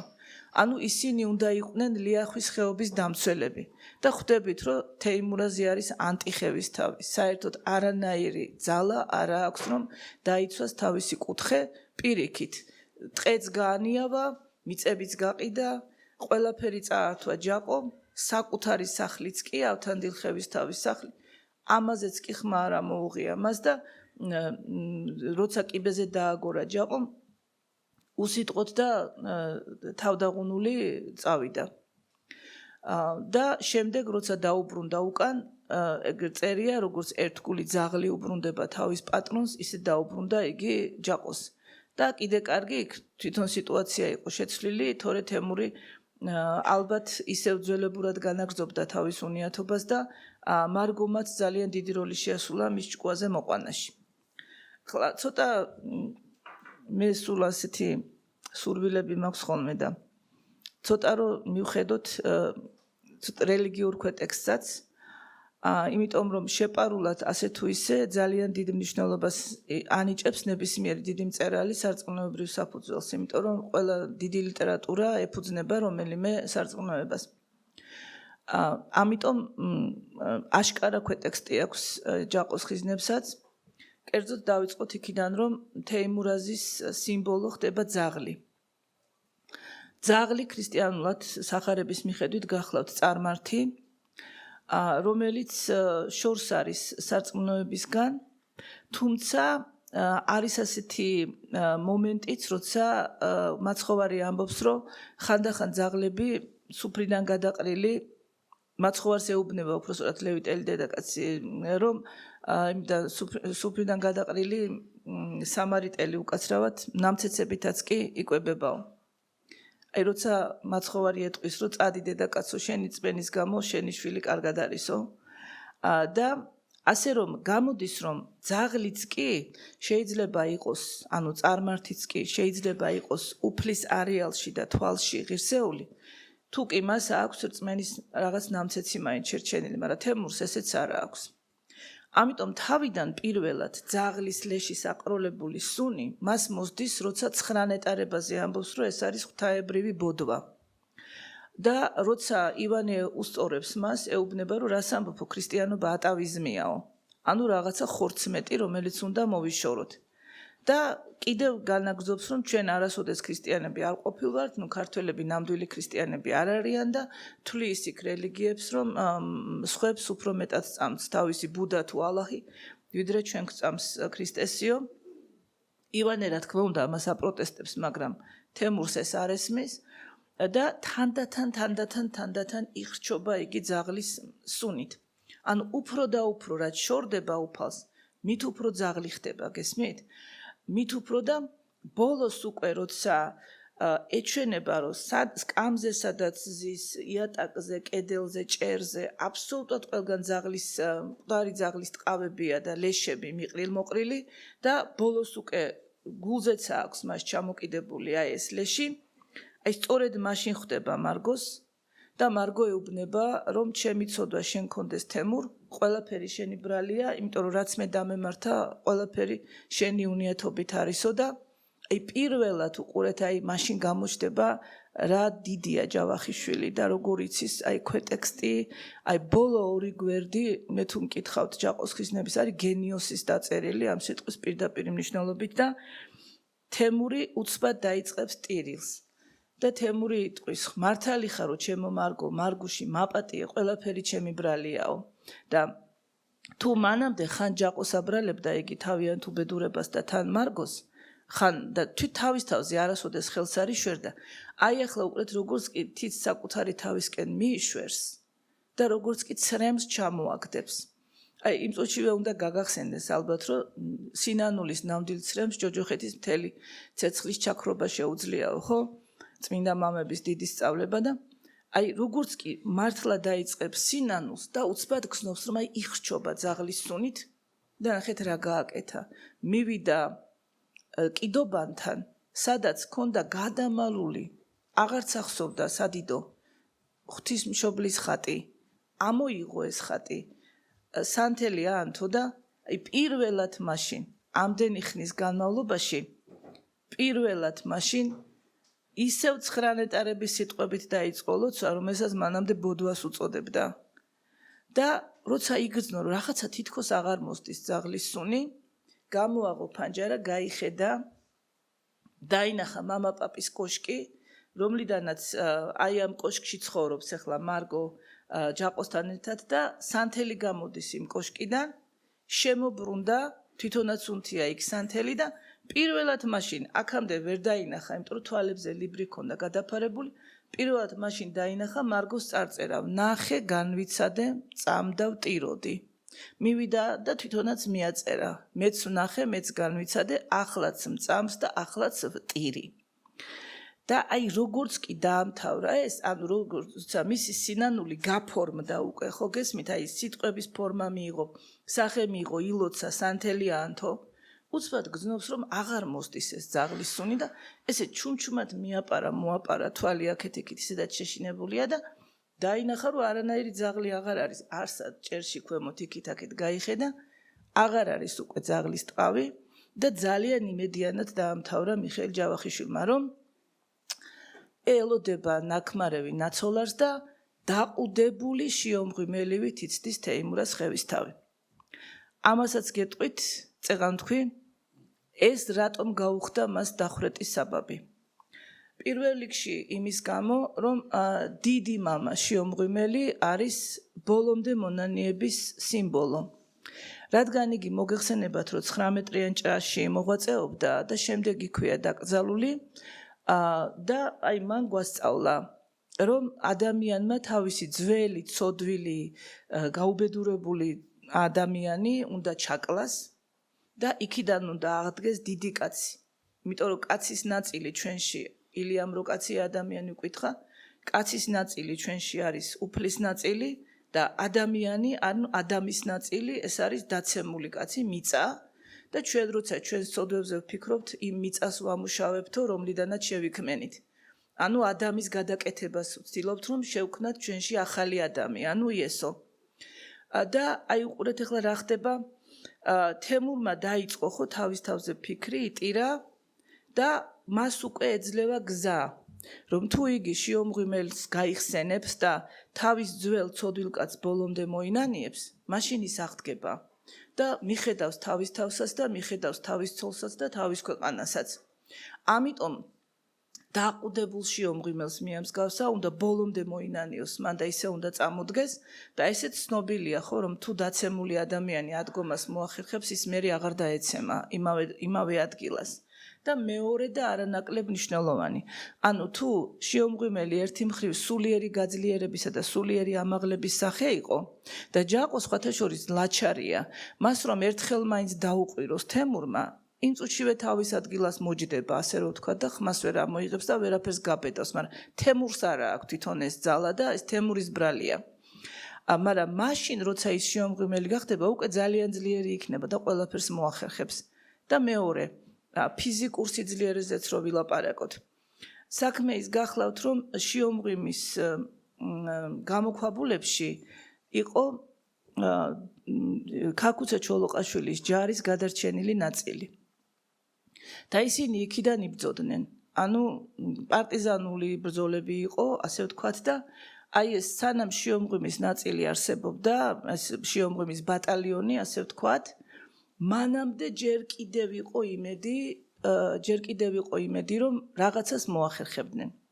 მაგრამ მოხდა ისე, რომ მოღალატე ხო ყოველთვის გამოგვერება ხოლმე ისე როგორ შეიძლება. მოკეთ შიომღვიმის ბატალიონი რამის დამოვიწყდა.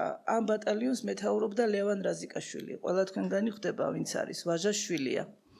და ისარგებლეს იმითი, რომ ლევანი წასული იყო ფშავში ხალხის მოსაგროვებლად და მოატყუეს, გაუგზავნეს მოღალატე, რომ არიქა ჩქარა ჩამოირბინეთო, ცხეთაში გელოდებათო, დაბრუნდაო ქაქუცაო და ქაქუცა ხო საფრანგეთში წავიდა და დაბრუნდაო მოკეთ ქაქუცა და არიქა ჩქარა წამოდით ცხეთაში და აი გზა ვინც იცით შიომღვიმიდან ცხეთამდე სულ თეფშორის გადის პირდაპირ გზა რა ისე რომ ესენი იმავე ხაფანგში მოექცნენ რომლითაც თვითონ იყვნენ ძლიერნი იმიტომ გამოქვაბულებში იყვნენ და რას უზამდი ახლა იქიდან გესროდნენ ტყვიას და ვერაფერს ვერ იზამდი და ეხს ჩუმჩუმად ესხმოდნენ თავს იქა და აქა სადაც საჭირო იყო და აი ახლა აღმოჩნდნენ აი პირდაპირ ორ ცეცხლს შუა აქეთ იქიდან ერთ-ერთ პატარა ხეობაში გამოიჭირეს და ბოლომდე დახოცეს ეს ხალხი მერე ლევანსაც მისწვდნენ იცით ეგამბავი და შაველები ძალიან აპროტესტებენ ხოლმე მაგას რომ ლევანის გამო და მის ვაჟკაცობაზე ლაპარაკობენ და ძალიან უყვარს ხოთა შორის ლევან რაზიკაშვილი იმიტომ რომ ასე მოატყუეს რომ თუ გამოხვალო რომელი ხარო მანდო ლევანიო თუ გამოხვალ შენო ჩაგვბარდებიო დანარჩენებს გაუშვებთო და ლევანი იმ წუთშივე გამოვიდა რასაკვირველია ხა ეგ გააკლდა იმ წამშივე არც უფიქრია მაგრამ ყველა დანარჩენი მაინც დახვრიტეს ლევანი დააპატიმრეს და გარკვეული დროის შემდეგ დახვრიტეს და აი მაშინ მოხდა ეს ცნობილი ამბავი 4 ინტელიგენტმა რომ გაწირა თავი ფაქტობრივად შევიდნენ ცეკაში და უთხრეს რომ ეტყობა არაკადრეს რომ ვაჟაშვილიაო და იქნება არ დახვრიტოთო და რა ვაჟა რო იყოს რატო არ დავხვრეტდიო ხო გახსოვთ ეს ნათქვამი ხო და ასე რომ აი ეგეთ მძიმე მდგომარეობაში იყვნენ, მაგრამ შიომღვიმის ხსენება გულისხმობდა, როგორც თქვი, რომ სულიერადაც და ფიზიკურადაც უნდა გაძლიერებულიყვნენ და მოძალადეს უნდა დახვდე ძალადობით და სისხლის წილ და კბილი-კბილის წილ უნდა იყოს ამ შემთხვევაში, როცა ყავს ჯაყოსნაირი ვინმე, რომელსაც სხვანაირად ვერაფერს ვერ უზამ, მას არ ესმის უბრალოდ შენი ქართული მას არ ესმის რაენაც გინდა, ადამიანური ენა მისთვის გაუგებარია ის არის ნამდვილი პირუტყვი და პირუტყვს უნდა მოექცეთ ძალადობით, სხვანაირად არ შეიძლება. ეხლა დამჩა დრო. ხო. მაშინ ჯაყოზეც სწრაფი ტემპით გეტყვით, ძალიან თუ არ დაგღალეთ. შევეხები მხოლოდ და მხოლოდ სიმბოლოებს, რომ ისიც დავაკავშიროთ აი ქვეტექსტთან. ჯაყო გახლავთ პირველ რიგში დათვი. ასე მოიხსენიებს მას მიხეილ ჯავახიშვილი, ეს არის ქალაქში შემოვარდნილი დათვი, მოძალადე და თანაც დათვი რუსეთის სიმბოლოა. გასაგები იყო იქიდანვე, რომ მას რუსეთთან აკავშირებდა მიხეილ ჯავახიშვილი და რომ ამ დათვის წინააღმდეგ ბრძოლა ძალადობით ცოტა არ იყოს და ძნელი საქმე იქნებოდა. მეორე, ცოტა ხნის შემდეგ ჯაყო გახდება გაპარსული მაიმუნი. მაქცია, იმიტომ რომ მარგო და თემური როცა მოეფერებიან მას და არიქა საპონს ასწავლიან როგორ იხმაროს და თმებს შეკრეჭენ და ასე შემდეგ, წერს მიხეილ ჯავახიშვილი რომ იგი გაპარსულ მაიმუნს დაემსგავსაო. ეხლა დათვი რომ მაიმუნად გადაიქცევა, ხვდებით რომ ბევრად უფრო რთულია მის წინააღმდეგ ბრძოლა და ჯაყო იმ წუთში დაიწყებს ტერმინების ლაპარაკს. ბუღალტერიას ახსენებს, ხა არ იცის რომ ეს ბუღალტერია არის. აზნავირი გავხდიო, ხა აზნაურიც არ იცის, მაგრამ ხო გახდა აზნავირი და ბუღალტერიაც გაიგო. და უფრო დიდი მადა გაუჩნდა, უკვე მთელი ხალხის დაპატრონებისკენ უჭირავს მას თვალი, ისე რომ კულტურით მხოლოდ და მხოლოდ გააძლიერეს ჯაყო. მის წინააღმდეგ კი არ იბრძოლეს ამითი, უკეთესი და უფრო ძლიერი გახადეს. თემურსაც დასცინის, გახსოვთ, როცა თემური ანბანს ასწავლის და ასწავლის, რომ დედამიწა ბრუნავსო, ისეუბნება შენი ტვინი ბრუნავს, ბრინკა და დასცინის მას და უკვე თავისუფლებას აზევს, უკვე აზნავირია, რომ მის შესახებ ილაპარაკოს. და ყველაზე საშიში ჯაყო მაშინ არის, როცა თემურს თხოვს გვარს. აი ეს არის, აი ბოლო ნაწილამდე რომ უნდა წაერთმიათ ყველაფერი ჩვენთვის ბოლო წერტილამდე რომ უნდა გავენადგურებინეთ და ეს ბრიყვი თემური გახსოვთ თანხმობას აძლევს, რომ კი გვარს მივცემ შენს ნაშიერს, რომელსაც სპეციალურად ჯაყო დაარქვა. რატომ? ძალიან ჭკვიანია ჯაყო სხვათა შორის და მიხეილ ჯავახიშვილი სწორედ მაგაზე გვაფრთხილებს, რომ მტერი ჭკვიანია, მტერს არ უნდა უყურო როგორც იოლად მოსაშორებელ რაღაცა მუწუქს. ის ძნელი არის და უნდა ფრთხილად იყო მასთან. აი სწორედ ასე მოხდება. ჯაყო ძალიან ჭკვიანი ბევრი თვალსაზრისით, ხო ყველა და ყველაფერი ხელში ჩაიგდო, სათავისოდ გამოიყენა, დაღეჭა, გაანადგურა და აი ახლა უნდა გვარი. რატომ? თუ ისევ ძველი დრო შემოbrunდება, მას სახში ეყოლება ხევისთავი და ეს ყველაფერი ხევისთავის არის. და თუ ეს დრო დარჩება, მაშინ ის თვითონ ჯივაშვილია და არის ყველაზე გაჭირვებული უკანასკნელი გლეხი, რომელიც ავთანდილ ხევისთავმა სამოწყალოდ შემოიფარა. ისე ხუთი შვილი მონათრული ყავს, კარგად გახსოვთ, ხუთი შვილი მოსანათლი. ზოგი ცოლი გლეხის ქალი ყავდა, ეხლა მარგოც აყავს თავადის ქალი, რა იცი რა მოხდება და რომელი დრო მოვა.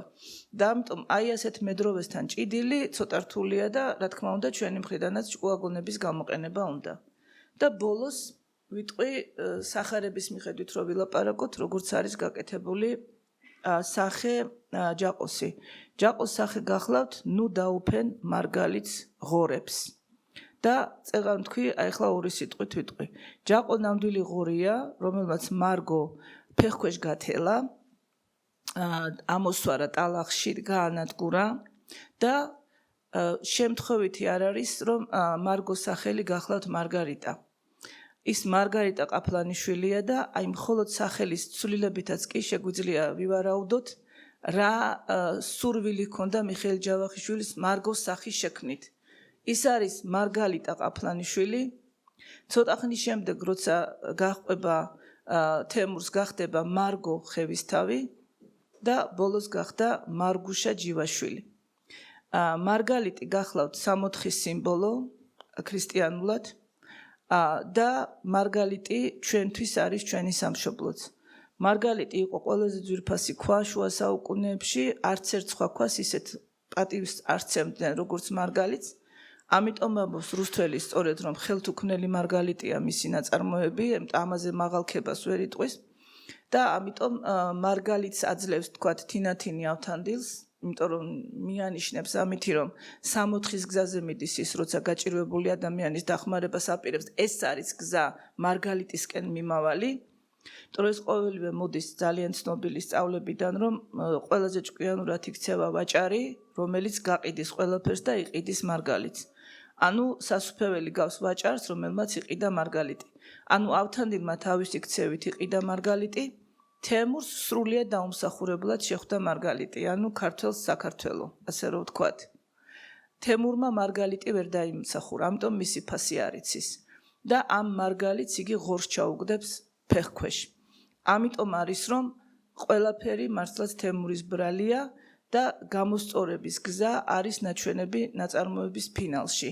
დაემსგავსება იგი შიომღვიმელს და სულიერათაც დაუპირისპირდება ჯაყოს და მისნაირებს და ფიზიკურათაც გვეშველება. თუ არა და მარგო ისევ იქნება გალახული, კაბაჩამოხეული, ხან ინდაური და ხან ცხენი, იმიტომ რომ სხვა კულტურა ჯაყოს არა აქვს, რომ შეადაროს და ისევ ყველაფერი იქნება ცუდად. ისე რომ მიხეილ ჯავახიშვილმა ჩვენ ჯაყოს ხიზნებში იმედი დაგვისახა, როგორ უნდა ვიცხოვროთ, თუ გვინდათ რომ ქვეყანა გამოვიყვანოთ მძიმე მდგომარეობიდან. 10 მცნებაც მოვიტანე, მაგრამ ბრძანეთ. აი ჯავახიშვილის 10 მცნება წამოვიღე ერთი უბრალო მიზეზის გამო, რა ძალიან სწრაფად გეტყვით, ვიცი რომ ყველა დრო ამოიწურა. მოსეს როცა 10 მცნება მიეცა, წმინდა მოსე წინასწარმეტყველს 4 იყო ღმერთთან დაკავშირებული და 6 ადამიანებთან დაკავშირებული, ხო? ზუსტად ამ ქარგაზე უпростоრად მოჭრილი მიხეილ ჯავახიშვილის 10 მცნება, რომელიც მან დაუტოვა თავის ქალიშვილს. პირველი 4 არის, ესე იგი, ისეთი რაც ჩვენ სამშობლოს წინაშე გვევალება, ანუ მან ღმერთის ადგილზე სამშობლო დააყენა, ეს იყო მიამატა იმათ მცნებას, ანუ პირველი 4 მცნება ეხება საქართველოს და დანარჩენი 6 მცნება ეხება ადამიანს. როგორ უნდა იცხოვროს ადამიანმა, რომ ღირსეული ადამიანი იყოს. პირველ აი შენ ხარ მარადიული წევრი განუყოფელი შენი მშობელი საქართველოსი, ეს არის შენი სამშობლოს მტერი, შენი პირადი მტერია. ყველაფერი რაც გაქვს და გექნება სამშობლოსთვის უნდა გამოიყენო და მიეცი საქართველოს წფელი გულით ყველაფერი და ისიც შენ მოგცემს ყველაფერსო და მე ხუთედან იწყება უკვე ადამიანებს შორის ურთიერთობის საკითხი. ხო, ესეც არ წავიკითხე მთლიანად და ერთი წამი სათვალეს ამოვიღებ და კარგად წავიკითხავ, იმიტომ რომ ჯავახიშვილია მაინც და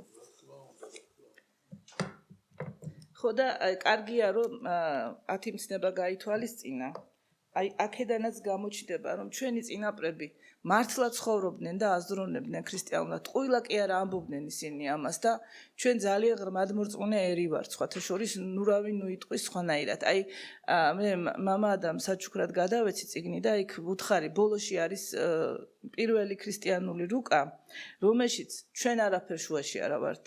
ესპანელმა ეპისკოპოსმა დაწერა და დახატა ეს რუკა და გერმანიაში არის ეს ებსტორპი მონასტერი და მას აქვს სწორედ მთელი დაწერილი რომ ჩვენ იმიტომ შევდივართ იერუსალიმში გაშლილი დროშები და სხვა არავინ რომ ჩვენ უნდა გავაჩეროთ სატანა. აი უყურეთ მამაო, აი ეს არის ორი ქართველი რომელიც დგას სატანის შესაჩერებლად. ეს არის სატანა რომელიც დაიბადება რუსეთში თუ წავა ჩრდილოეთისკენ, ესე იგი, მას ალექსანდრე მაკედონელი მოკლავს. ძალიან ბევრი ვეძებე, მაგრამ რატო ალექსანდრე მაკედონელი არ ვიცი. და თუ წამოვა აქეთ ქართველები მოკლავენ. და აი აქ წერია, რომ სწორედ ამის გამო ქართველები შედიან იერუსალიმში. სხვა არც ერთი ერი, გაშლილი დროშებით, რომ ჩვენ უნდა სატანა მოვკლათ. ხო და ამიტომ ცოტა სხვანაირი ქვეყანა გვაქვს და ალბათ უნდა სხვანაირი ყურადღებაც. შენ ხარ მარადიული, განუყრელი და ერთგული წევრი და მსახური შენი მშობელი საქართველოსი. შენი სამშობლოს მტერი შენი პირადი მტერია, ხოლო მისი მეგობარი შენი პირადი მეგობარი. ყველაფერი რაც გაქვს და გექნება, შენი სიცოცხლეც კი შენს მამულს ეკუთვნის. შენ ხარ მისი მუდმივი მოვალე და განუყრელი შვილი. მიეცი მას ფელი გულით ყოველივე და ისიც მოგცემს ყოველივეს. ახლა დაიწყო ადამიანებს შორის ურთიერთობა. მაინც მუდმივ მხოლოდ შენი თავისი მედი იქონია, ისე იცხოვრე, ვითომ ამ ქვეყნად არც მოვალე ყოლია და არც მშველელი. განაგე თავი შენი და დაუმორჩილე გონება შენი ჟინი, კერპიგული და ურჩისურვილები. გზის გავკვლევა და გამარჯვება შეიძლება მხოლოდ შრომითა და პატიოსნებით. ზარმაცობა, ცუღლუტობა, სიცრუე და სიყალბე ადამიანს ადრე თუ გვიან უეჭველად დაღუპავს. სანამ საკუთარ ფეხზე არ დამდგარ ხარ, მშობლებს ყველაფერი დაუჯერე. იმათ შენთვის მხოლოდ სიკეთე უნდათ. ჯერჯერობით საკუთარ ჭკუას, ჟინს და გულიზრახვას ნუაყვები. თავმოყარეობა შეიძინე და თავის ფასი ისწავლე, მაგრამ ნუ გადააჭარბებ, არ გაამაყდე. ბოლოს და ბოლოს ყოველთვის ჯობს სამი რამ. პირველი შრომა, მეორე შრომა და მესამეც შრომა.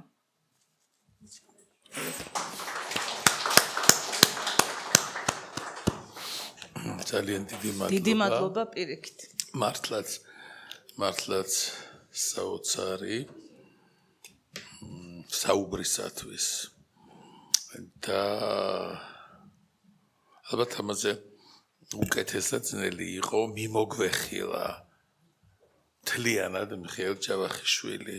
მერე რა რომ რომელიმე ტექსტიდან ციტატები არ მოვიდა რეცხებისაგან, აი ქალბატონ ლალის ამ საუბარმა ჩვენ უსმენდა ამას მთლიანად დაგვანახა მიხეილ ჯავახიშვილი თავისი სიდიადით, თავისი ადგილით, თავისი ტრაგიზმით.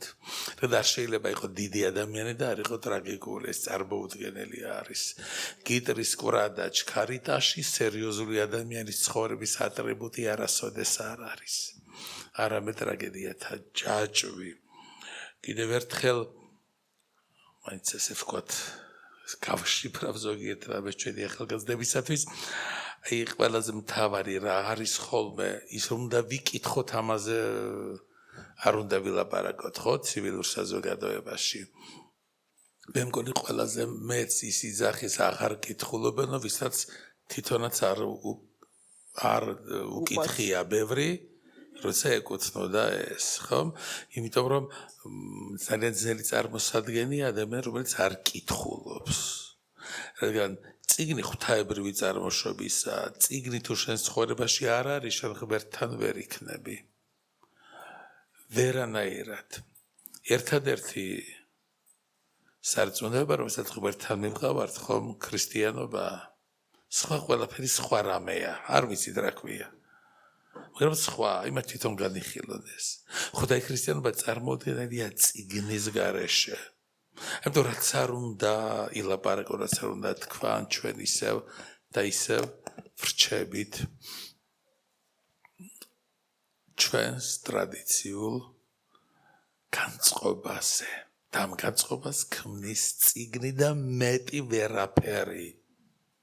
ვერაფერი ვერ ჩაანაცვლებს მას ვერასოდეს. აი ის რომ წიგნი განიდევნება, ის რომ ახლა ჩვენი თანამედროვე ფსევდოპედაგოგიკის უფრო კიდე ფსევდო და ცრუ წარმომადგენლები რაღაცეები ცდილობენ, რომ არადა ახლა ეს უნდა იყოს, ის უნდა იყოს ციფრული ტექნოლოგია წიგნის გაგრძელება. ხომ? დიდი რამეა მხატვრობა, მაგრამ მხატვრობა ილუსტრაცია. ლიტერატურასთან მიმართებაშიც და რელიგიასთან მიმართებაშიც, ხომ? ქრისტიანობასთან. მაგრამ ის საფუძველი რა არის? საფუძველი ტექსტია. საფუძველი სიტყვა, საფუძველი ასობგერა. ამიტომ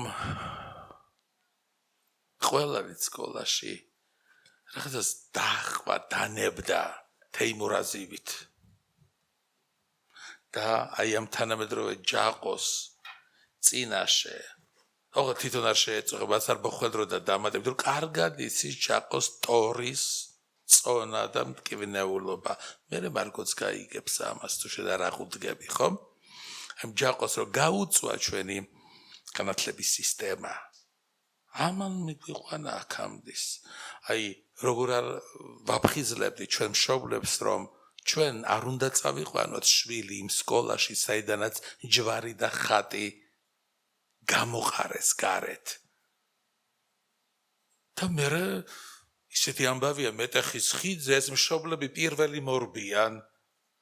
ის ვინც დააბიჯა მაცხოვარს და ღვთისმშობელს, ისინი მორბიან და ყვავილებს უყრიან 100,000 მოწამეს.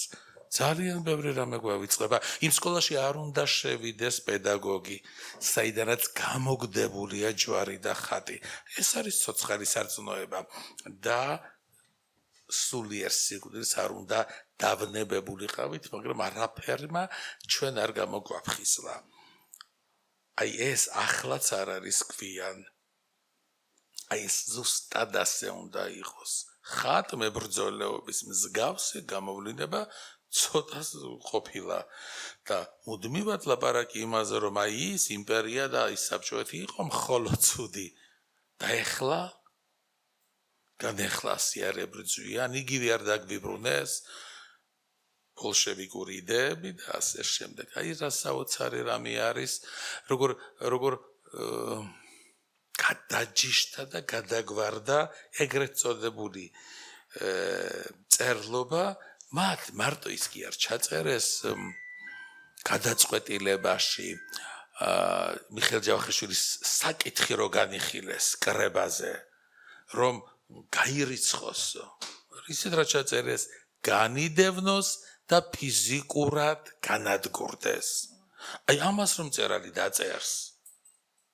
და მე იმ წერალს ბავშვებს ასწავლიან, არაფერი არ იკარგება. და ჩვენ დღეს მარტო ერთი ერთი ეს საფრთხეც შემოგვრჩა.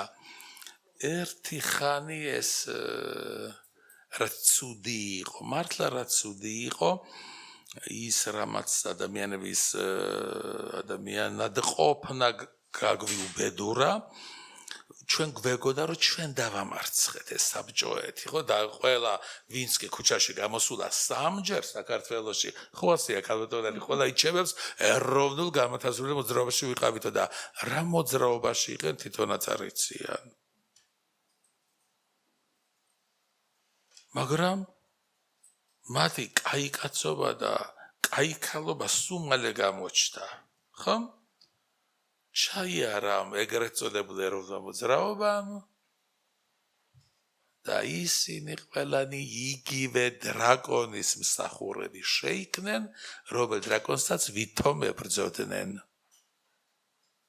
აი ეს არის იცით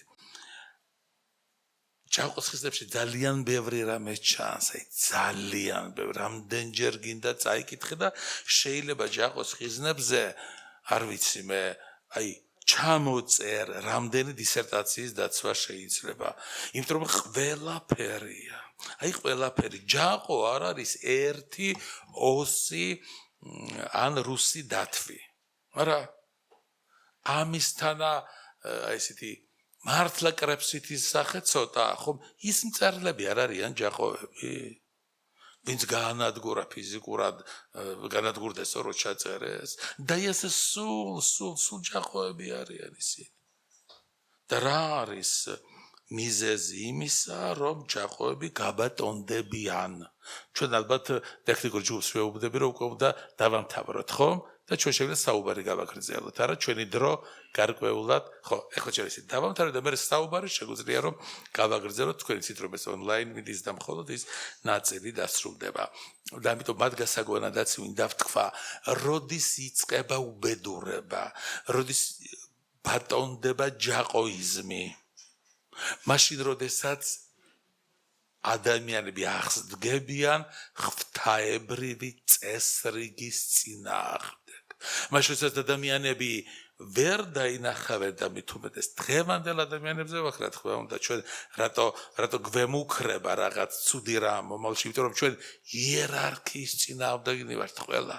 იერარქია რომელიც არის საფუძველი სამყაროს არსებობის და მისი ყველა გამოვლინების და საზოგადოების, თემის, სახელმწიფოს, ერის, ეკლესიის, აი ყველგან უნდა იერარქია იყოს დაცული. როგორც იერარქიას არ იცავენ და ანგრევენ მას სხვადასხვა მოწოდებებით, ძმობა, ერთობა, თანასწორობა და ასე შემდეგ და ასე შემდეგ, როდესაც ჩვენ ანგელოსებზე უფრო მეტნი ვართ და იერარქიას აღარ უარყოფთ, მარტო იკითხო ვაჟას ლექსი არაფერს არ ნიშნავს. ხომ? ხევი მთას მონებს, მთა ხევსა, წყალნი დღეს, ტყენი მდინარეს, ეს იმისთანა იერარქია დაგვიხატა. იმისთან არ გაბაში ჩაწვდომა უნდა, თორე ახლა მარტო ბუნება მშვენიერე იძახა, ბუნებაში საიდუმლო უნდა დაინახო. როგორც კი ეს იერარქია დაირღვევა, უკვე იწყება ადამიანის შინაგანი იერარქიის რღვევა. სხეული ბატონდება და იგი იმორჩილებს ადამიანის გონებას. იმდენად იმორჩილებს, რომ ადამიანის გონება გულში აღარ აგზავნის არანაირ ინფორმაციას, არანაირ სიგნალს. თქვენ იცით გონება ასე არის მოწყობილი. ჩვენ რაც გავიარეთ იმისი ზნეობრივი, სინდისისმიერი, წამსისეული, რელიგიური და ყველანაირი შეფასება უნდა მოახდინოს უფრო მაღალმა გონებამ, გულმა. აი ეს რომ დაირღვევა, მე რა თქმა უნდა თეიმურაზების გულში გაბატონდებიან აი ეს ქვემძრომნი, ქვეწარმავალნი, ჭაობის ბინადარნი. აი ასე ირღვევა, აი ეს არის შინაარსი აპოკალიფსისა. ადამიანთა მოდგმის დასრულებისა და როგორ დაგვიხატა ეს მიხეილ ჯავახიშვილმა. რა თქმა უნდა მიხეილ ჯავახიშვილს თეიმურაზი რო ამბობს იმას კი არ ვეხმაურები ქართველად რო დავიბადეოთ, მაგრამ აი ამგვარი ნაწარმოები რომ დაეწერა რომელსამე დიდი ერის წარმომადგენელს, რა თქმა უნდა ამაზე სოფლიო ილაპარაკებდა. იმიტომ რომ აი უბრალოდ მარგალიტამ გამახსენა, მაგრამ მე ყოველთვის რაღაც მიყვარს ხოლმე პარალელების გავლება, იმიტომ რომ ის რაც ეხება იმ ქაოსურ პერიოდს, ხომ? მიხეილ ბულგაკოვის ოსტატი და მარგალიტა თემებით უფრო იგებს და არის ასეთი, მაგრამ აი ამ სიღრმეებში, აი ამ იცით აი ტერტულიანის რო აქვს ნათქვამი, რომ ადამიანი ბუნებით ქრისტიანიაო, ჯაყოს ხიზნების ტექსტი არის ონტოლოგიურად ქრისტიანული და მას არ ჭირდება არაფრის დამახინჯება, რაც მოუწია მიხეილ ბულგაკოვს თავის ნაწარმოებში. იცით, იქ გაგიკვირდება, აი რადგან საკრალური რაც არის იმას ასე ვერ გადააკეთებ. მაშასადამე ღმერთმა ქნას ქართველებმა მიხეილ ჯავახიშვილს დაუდგან დიდი ძეგლი. რათა ჩვენ გვახსოვდეს, რადგან წილის თაროებისკენ თუ არ მივიხედავთ, ძეგლს მაინც შევხედავთ. თუმცა მიხეილ ჯავახიშვილს სულს ბევრად გაუხარდებოდა, რომ საქართველოში ლევან რაზიკაშვილის ძეგლი იდგეს. რანი ვართ? ეს კითხვა ისევ დღის წესრიგშია.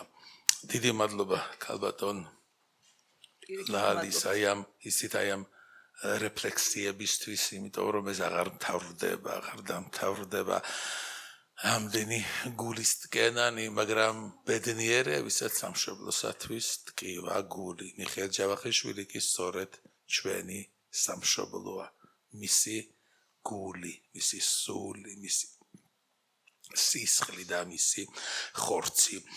ჩვენ მხოლოდ იმიტომ გადავიტანი ასე რომ ეთქვა, ესე თქვა დასკვნითი სიტყვა, რომელიც მე მეგების როგორც მოდერატორს, რომ დრო ონლაინ დრო გარკვეულად შეზღუდულია, ყველას სიკეთეს, სიყვარულს და სიხარულს გისურვებთ და რაც მთავარია, მიხეილ ჯავახიშვილის 10 ცნება გადაიკითხეთ, ისწავლეთ და იფიქრეთ, იმიტომ რომ ჩვენ იმერის შვილები ვართ, იმერის, რომლისთვისაც უფალი, როგორც სამშობლო, ერთია ქვეყანაზე და. დიდი მადლობა კიდევ ერთხელ.